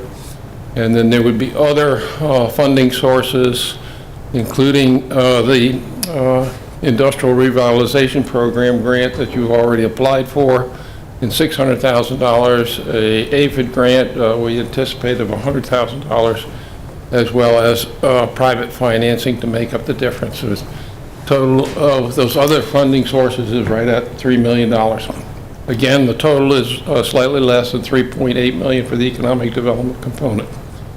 The community facilities, which is the relocation of your bus facility, renovation of the gymnasium, the renovations to the school board and social services office, and the nature trail all represent about $800,000 worth of construction, of which the CDBG program is asked to fund $50,000 for the nature trail component.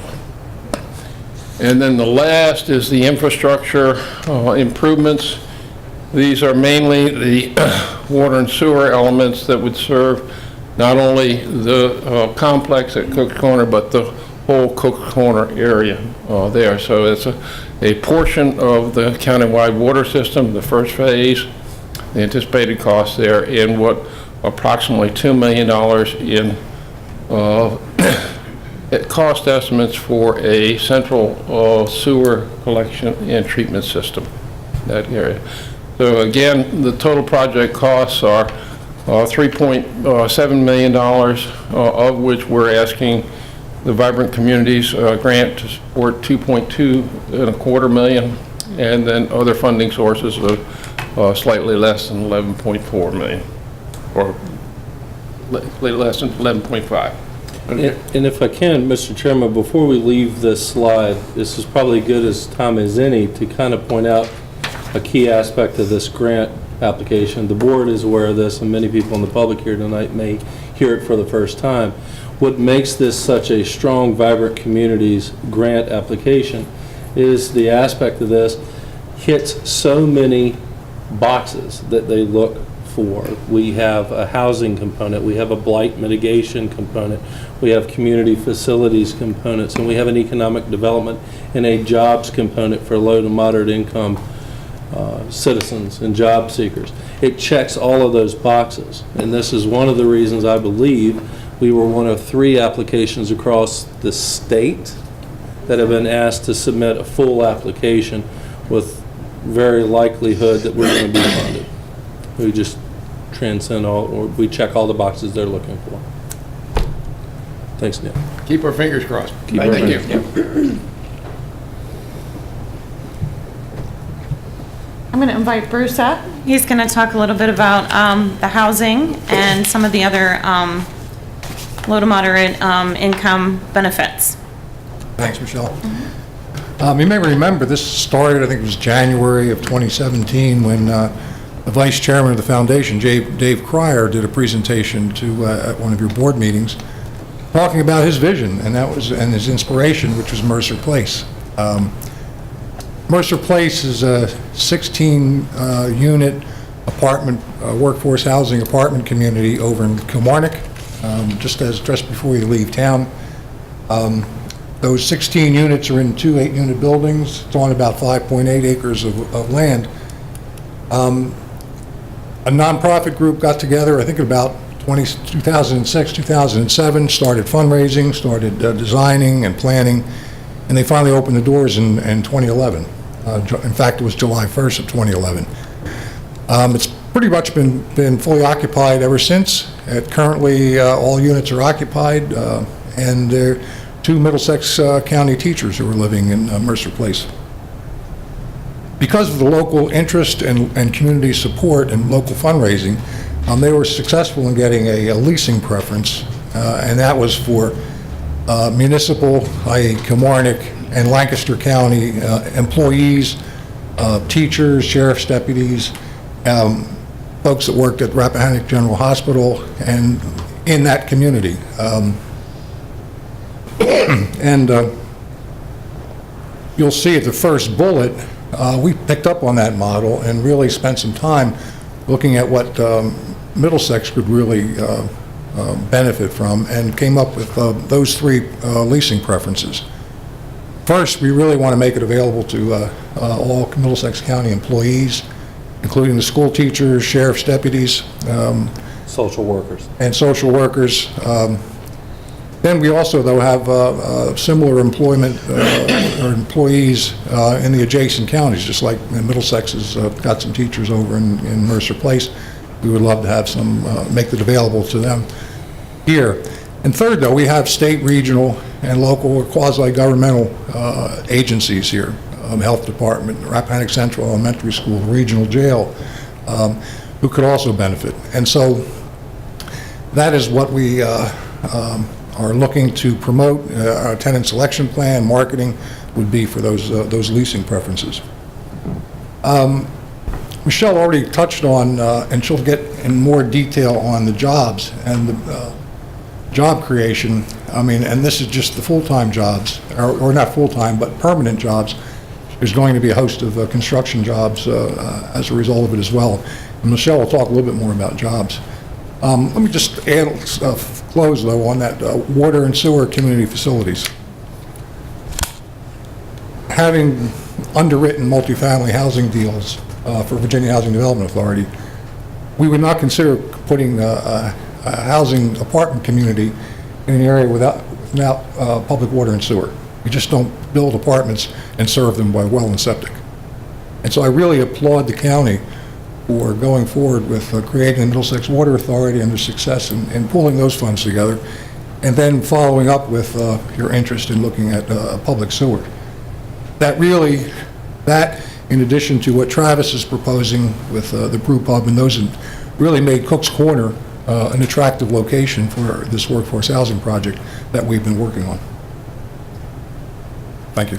Does any particular term come to mind to describe this project? I think it has to be transformational. It's killing him, it hasn't been said yet. I wanted to hear that for the last 15 minutes. And real quick, while we're transitioning, a little bit on that.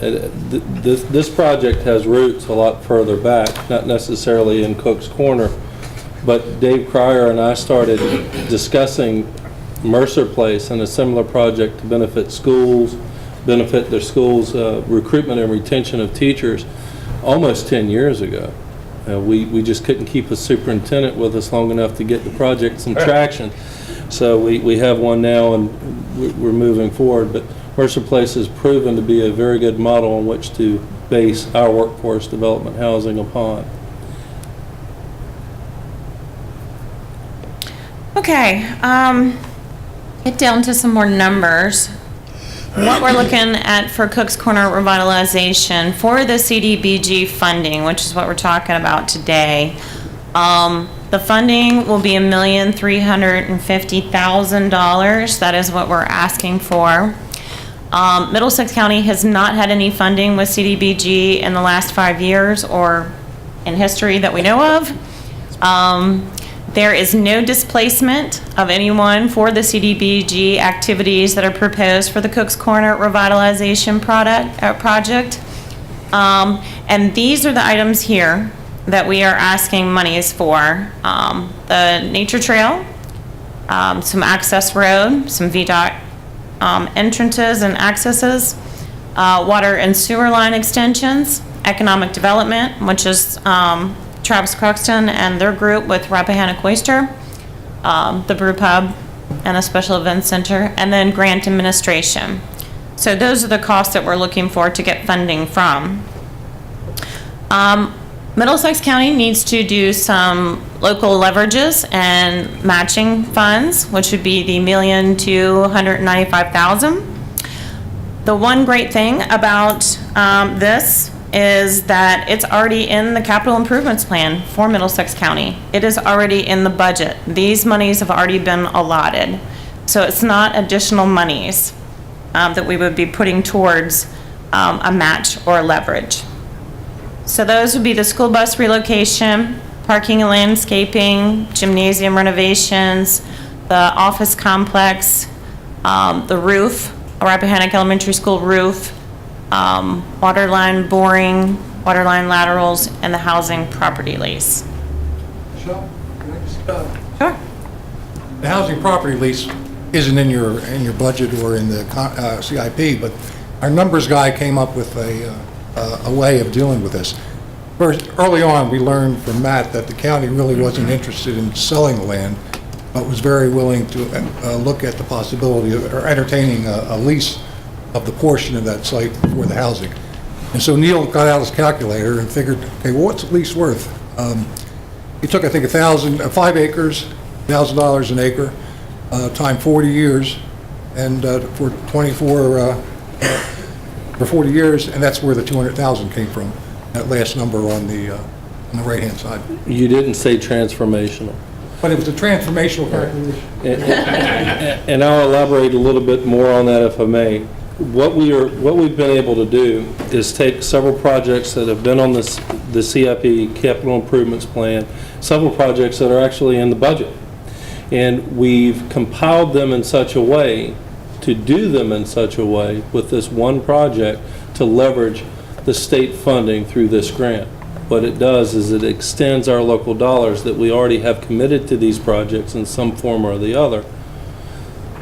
I'm going to try to say amalgamate them into one project so we can leverage state monies to help further the development of what we were already going to do anyway.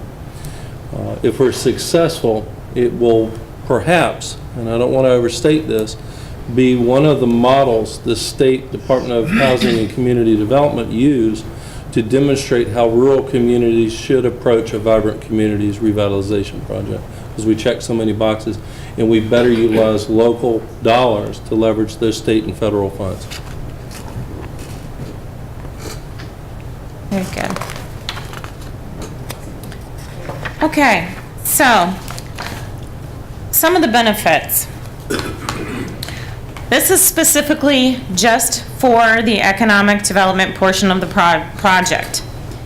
In addition to all the great things that are happening with this grant, the new construction, there's going to be long-lasting benefits that will happen throughout annually. And some of these benefits will be taking away 2 blighted buildings and reusing them, for a brew pub, for a special events center, for the commissary kitchen.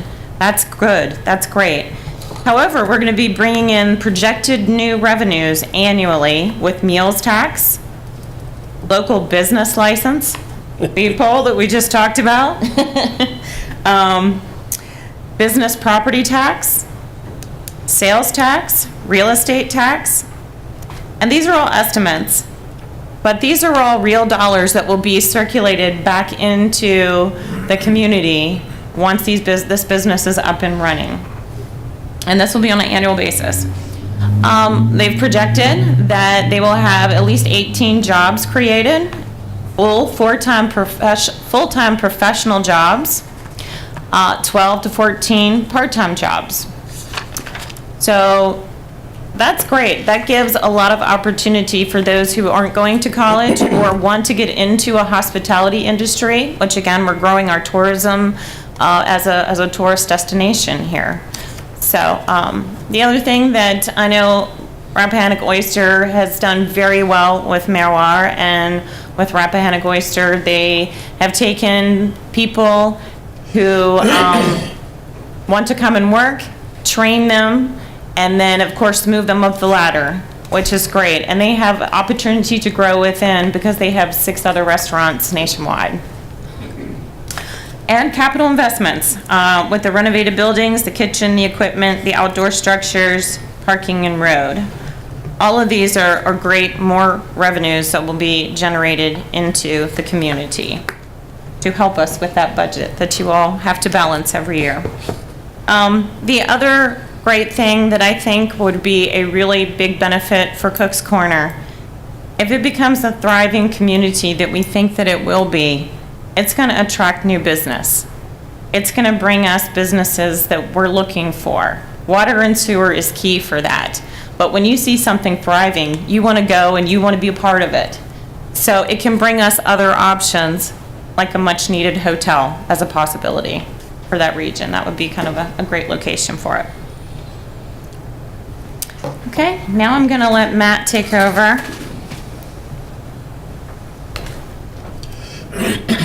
It can't all be good rainbows and unicorns. Here come the strings attached.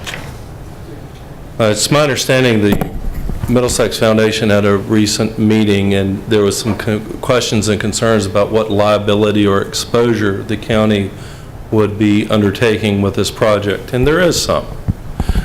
First and foremost, and I'll go through this in a moment, we have these projects set aside in our capital improvements and in our budget in a manner, in different forms or the other.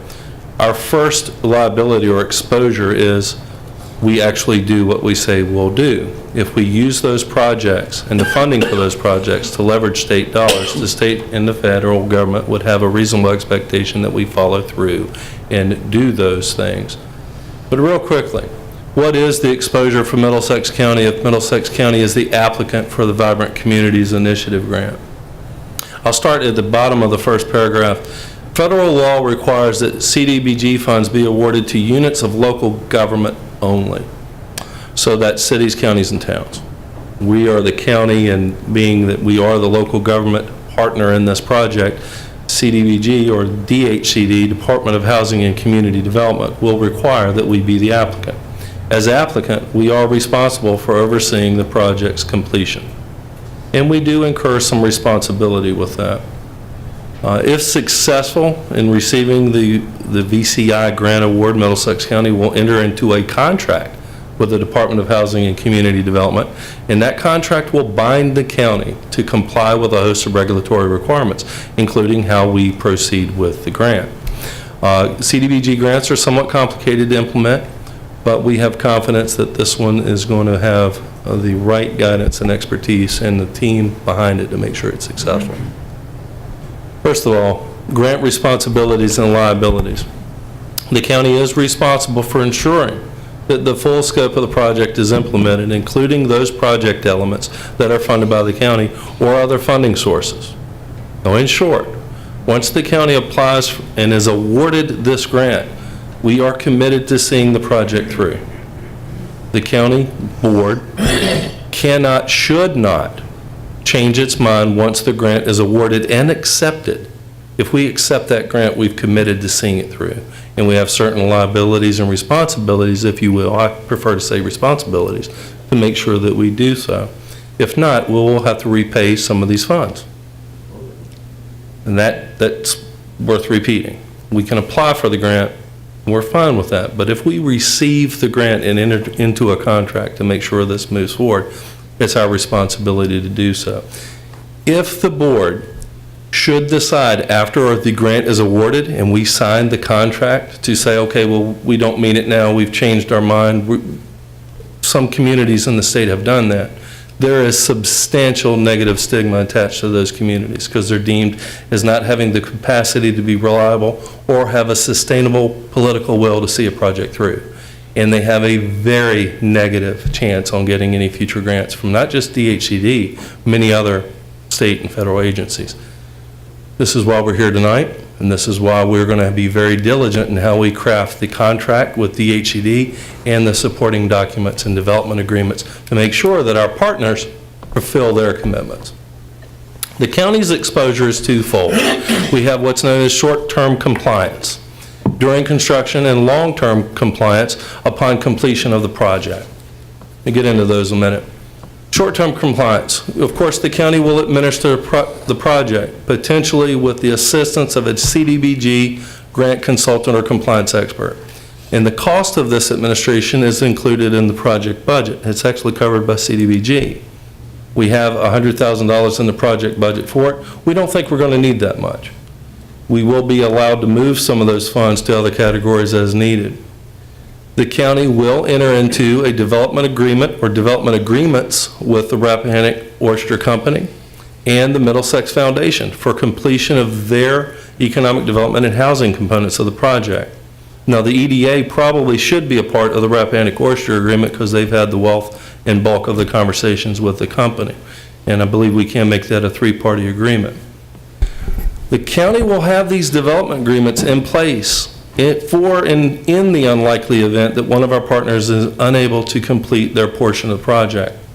Without such agreements, and we will not move forward on my recommendation with a contract with DHCD if awarded the grant and we choose to accept the grant without them in place.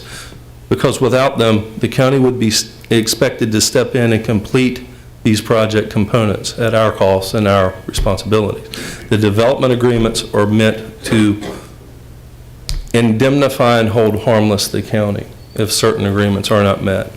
And those agreements are signed and understood by all. And I'll get into development agreements a little bit more later tonight. Long-term grant performance sounds like, oh wow, this is going to be long-term. Some are, some aren't. The county will be responsible to make sure that the performance measures are met. For instance, Rappahannock Oyster Company has a performance measure in hiring or offering jobs or recruiting and interviewing a certain number of low to moderate income job seekers. That is a performance measure. If they meet that measure, we're fine. If they don't, the first, I think, iteration of a response from DHCD would be to grant more time for them to do so. I will say we've discussed some of these performance measures, or really all of the performance measures, and we don't see anything that's going to be unlikely to be met very early. The typical compliance period to reach an employment and investment target are 2 years after construction is completion. And Neil or Bruce, correct me if I'm wrong, once they meet that measure, it's done. That portion, that performance measure is met. So for instance, it would be very likely for the Rappahannock Oyster Company to hire 18 low to moderate income people right off the bat within the first 6 months of opening, because that's when they need their new employees. Once they meet the targeted 51% of new employment opportunities, they've met that performance measure, and it goes away. They've met it, and that gets retired. The workforce housing component is partially funded through the Virginia Housing Trust Fund. Compliance measures for this project component will be a little bit more complicated. The occupancy by families and individuals at or below 80% of median low income will be measured for 20 years. Now, it's my understanding, once the initial threshold is met, once they've leased the units, that responsibility and obligation actually shifts from the county to the foundation to keep for that period of time. And I think that's based on the period of the loan. Is that correct? Okay. At least 51% of the new employment opportunities must be made available to low to moderate income individuals. Employment numbers are based upon low to moderate income individuals and the data they submit to the VEC, the Virginia Employment Commission. Now, it's important to mention Rappahannock Oyster Company is not obligated to hire LMI individuals, provided that the LMI candidates are provided ample opportunity for hiring. This is somewhat an easy measure to meet because the Virginia Employment Commission provides recruitment, screening, and income documentation services for employers. They often do this for these types of grants. So if Rappahannock Oyster wishes to engage the Virginia Employment Commission to do this aspect of the project, it almost ensures their compliance, and it makes it a little easier for them to do so. And that may be part of a development agreement. Once the projected employment investment numbers are reached, like I said, these compliance measurements are met, and the grant for that performance measurement is closed out. Development agreements.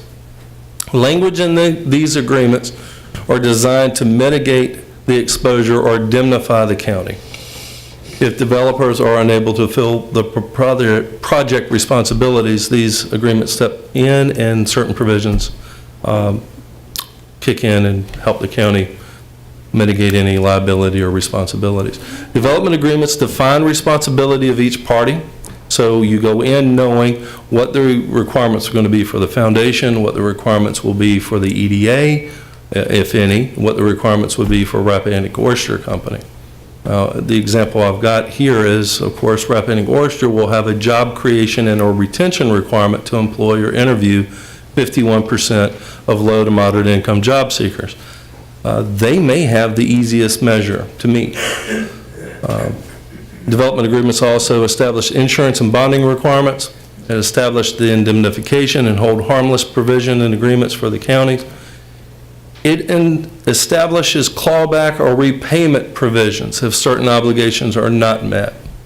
If this, for instance, if the project would require RCC to commit to repay a certain, ROC, to repay a certain amount of DHCD funds that are allocated based on the number of jobs created. It's kind of a worst-case scenario, but development agreements do provide for clawback mechanisms to make certain that the county is not exposed if a developer or a partner doesn't fulfill their responsibilities. The last thing I'll say before we close is it is indeed a transformational project. This is perhaps one of the best examples we've had recently of a county taking command a little bit of its own destiny. So often we have waited back and allowed private developments to kind of float our way, or this opportunity float our way. This is an example of us, in a sense, creating our own opportunity. And that perhaps may be the most transformational aspect of this project. Thank you, Mr. Chairman.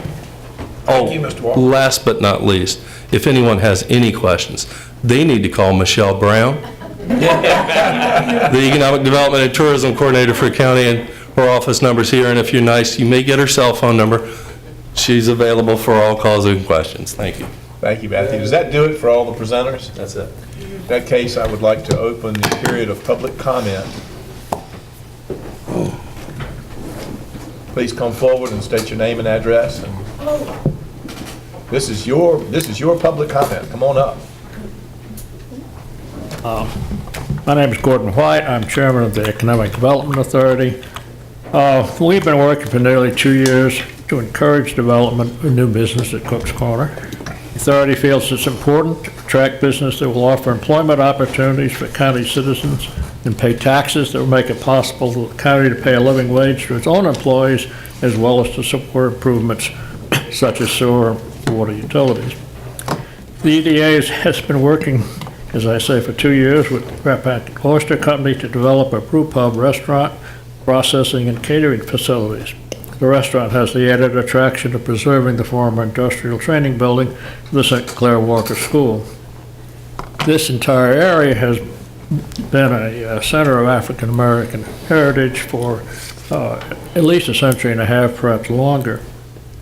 Cook's Corner, we believe, was named for Ralph Cook, a prominent 19th century African American landowner who served also as an election official and a justice of the peace. Our Heritage Committee is working to document the history of the school, and we expect others to help us recognize Mr. Cook's contributions to the county. Staff has explained the details of what the county is doing here. Plans at Cook's Corner are complex, and they have a lot of moving parts. But I believe all of the agencies involved are working to make the business portion work well, the housing, moving the bus garage, and the other parts to get done. We hope the business portion will raise as much as $100,000 a year in state and local taxes, something I believe we can all appreciate. To achieve the various ends the county has in mind, I believe we are working well together. Thank you. Thank you, Mr. White. Next citizen, please.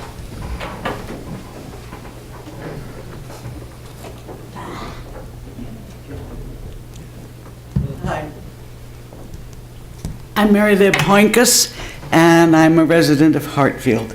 And I have a comment and a question. I think this is absolutely fantastic. I think it's the most exciting development thing that I've heard about in a long time. I do have one question about it. I was privileged to sit in on an explanation of it with some marvelous diagrams and things. And I understand that there may be one zoning question, and this has to do with 2 stories. And I wonder if that is something that you have addressed, as to whether or not the residential apartment units can be easily rezoned, as I think they probably should be. As a member of the River County's Community Foundation Board and the chairman of the Grants Committee of that board, I had quite a bit of experience with the Mercer thing, and it's fantastic. It it's wonderful. And I sincerely hope that you guys have, or the new Middlesex Foundation has put in for some serious grant applications to river counties. Hint. Big. Because Martha Harris, when she left an incredible amount of money with the idea that it should go to Middlesex, Richmond, which is the mother of the community foundation, didn't. What'd you say? Hijacked it. Well, okay. In any event, don't be shy about going back, because this is absolutely the example of the kind of thing that Martha Harris said that she wanted to see seed money go for getting something started and getting it up and going. So please don't be shy about that. And I think that was the end of my question. I don't know about this two-story thing. Am I right that there is a one-story zoning requirement, limitation? I'll ask Matt to address that. We're well aware of it, and it's very doable, but Matt? It's doable? Yes. Because it's going to be a lot more feasible if it's, I've seen the diagrams and the plans, and it would be a hell of a lot more feasible if it could be two-story. And we're going to respond in writing to all the questions that we get tonight. That's a requirement of CDBG, but we're aware of it, and we don't see it to be very much of an obstacle. Good. They may have Good. to amend a couple of things, but it's things that they would want to amend anyway. All I can say is it sounds absolutely wonderful. Thank you. It's nice to hear positive comment on positive things moving forward. Next citizen, please.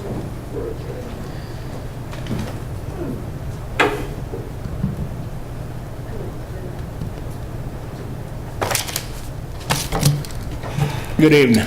My name is Lewis Briggs, 1034 Hayles Road, Locust Hill. Everything here, I mean, I like what you're doing.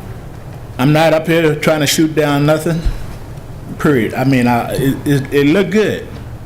It looked good on paper, and it sound good. I just have a few questions. Like I said, I'm not trying to shoot nothing down. I would like to know, I'd like for the Board of Supervisors to show the public some restriction that was put on St. Clair Walker Lane when it was turned over to the county by the Steering Committee. And again, I'd like to know, I know the restriction that it will be used for when the 24 unit is built. It will not serve all the people of or the taxpayer of Middlesex. It will be serving elite group. Public lane paid for by taxpayers should serve all people, color, and group of Middlesex County. You, the Board of Supervisors, should learn how to do things decent and in order. There's some things you have done that haven't been done decent and in order. You're not listening to your taxpayers, for one thing. When you presented when the $26 million budget was done, you didn't listen to them then. You had it already proposed that you were going to pass it anyway.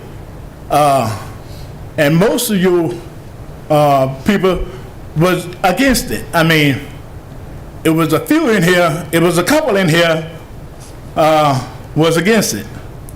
And the other three, and one in my area that didn't represent me when I do my voting, it disrespected for me how she got on the committee. And that's not decent. And it disturbed me. But for us doing this project here, I mean, I don't have the public behind me. I'm speaking for the public. I'm for the public.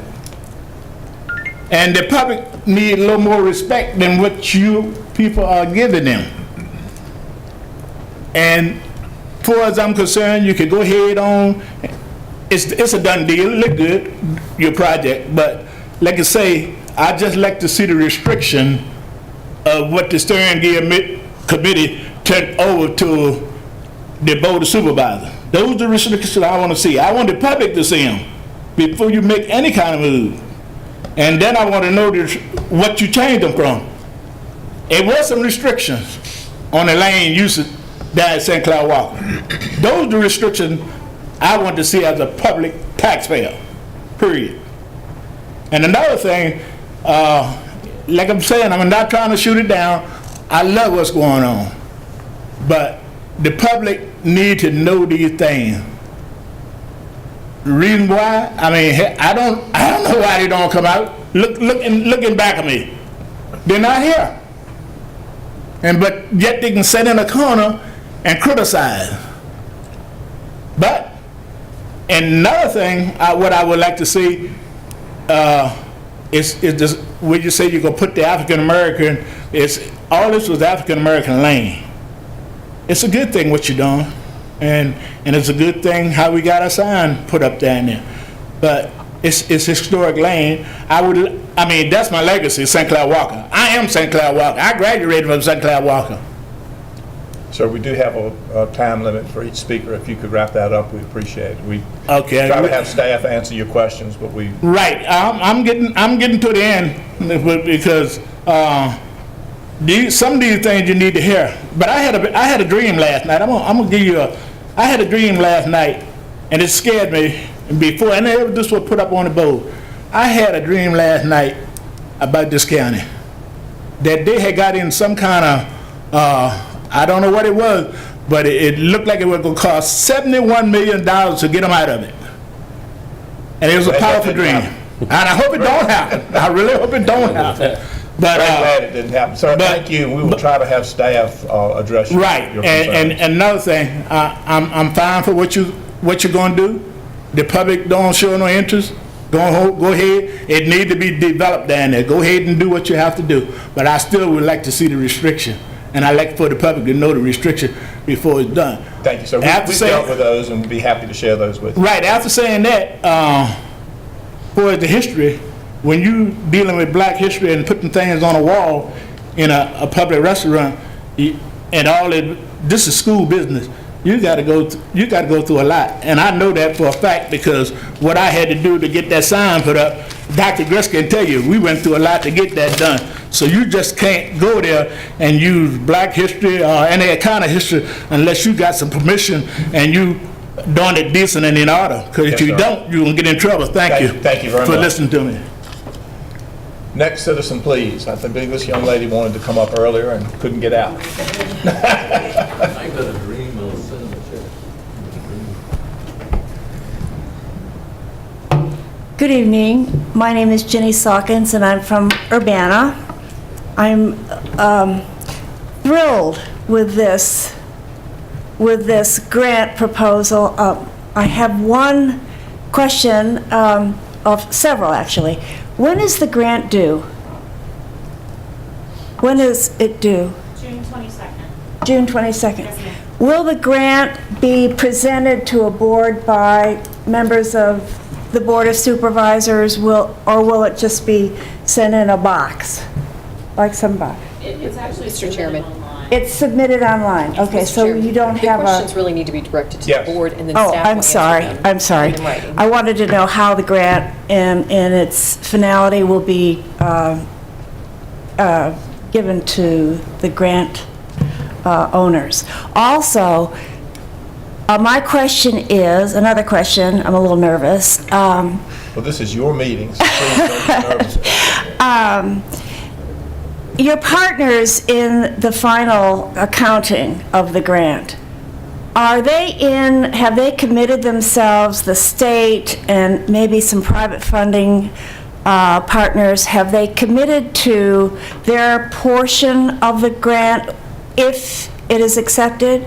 Or will this be a contingent upon, or will their resources, applications come next? I mean, have you received commitments from other agencies who are willing to help pay for all that you have presented here this evening?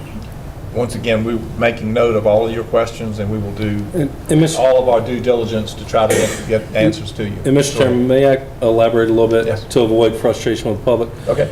We are required by the CDBG to document all these questions that we receive in the public hearings and respond in writing. That's why we're not going to really respond too much tonight Okay. unless it's simple, like, the application's due June 22nd. That's Right, all. okay. I just So wanted to, we don't want anybody frustrated with the stone face and you're not getting answers. No. We really need to follow the requirements and submit those questions back in writing. it was a concern of mine that all aspects of the funding, the bases had been covered with your partnerships.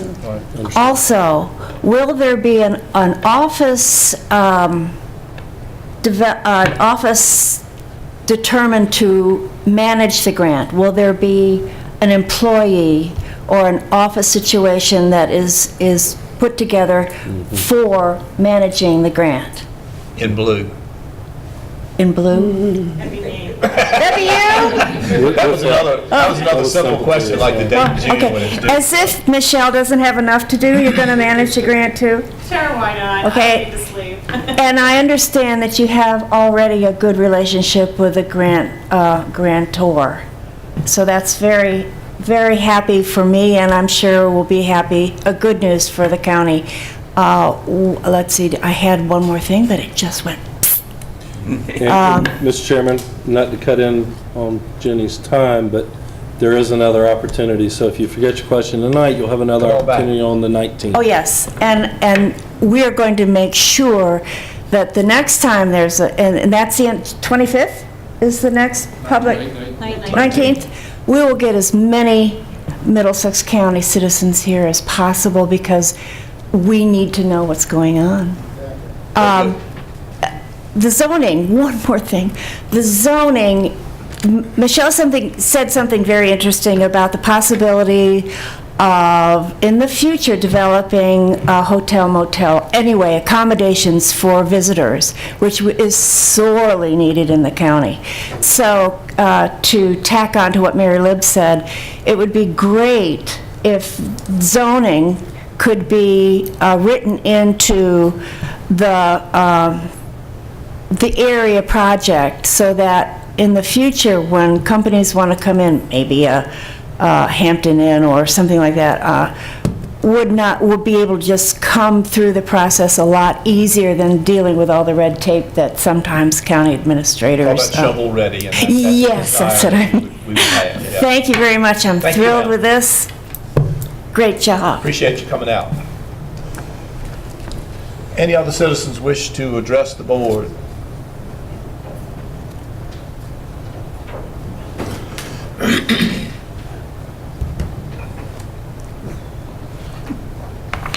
Bob Jackson, Urbana. What I've heard here tonight all sounds great, fantastic. All boils down to is one thing, funding. What if funding does not go through? Then what? Second of all, if funding goes through, I'm looking at these unit apartments that's going to be developed on the property behind the complex there, the social service building. We're talking about a 24-unit complex community apartment. That property was owned by the Heritage Committee.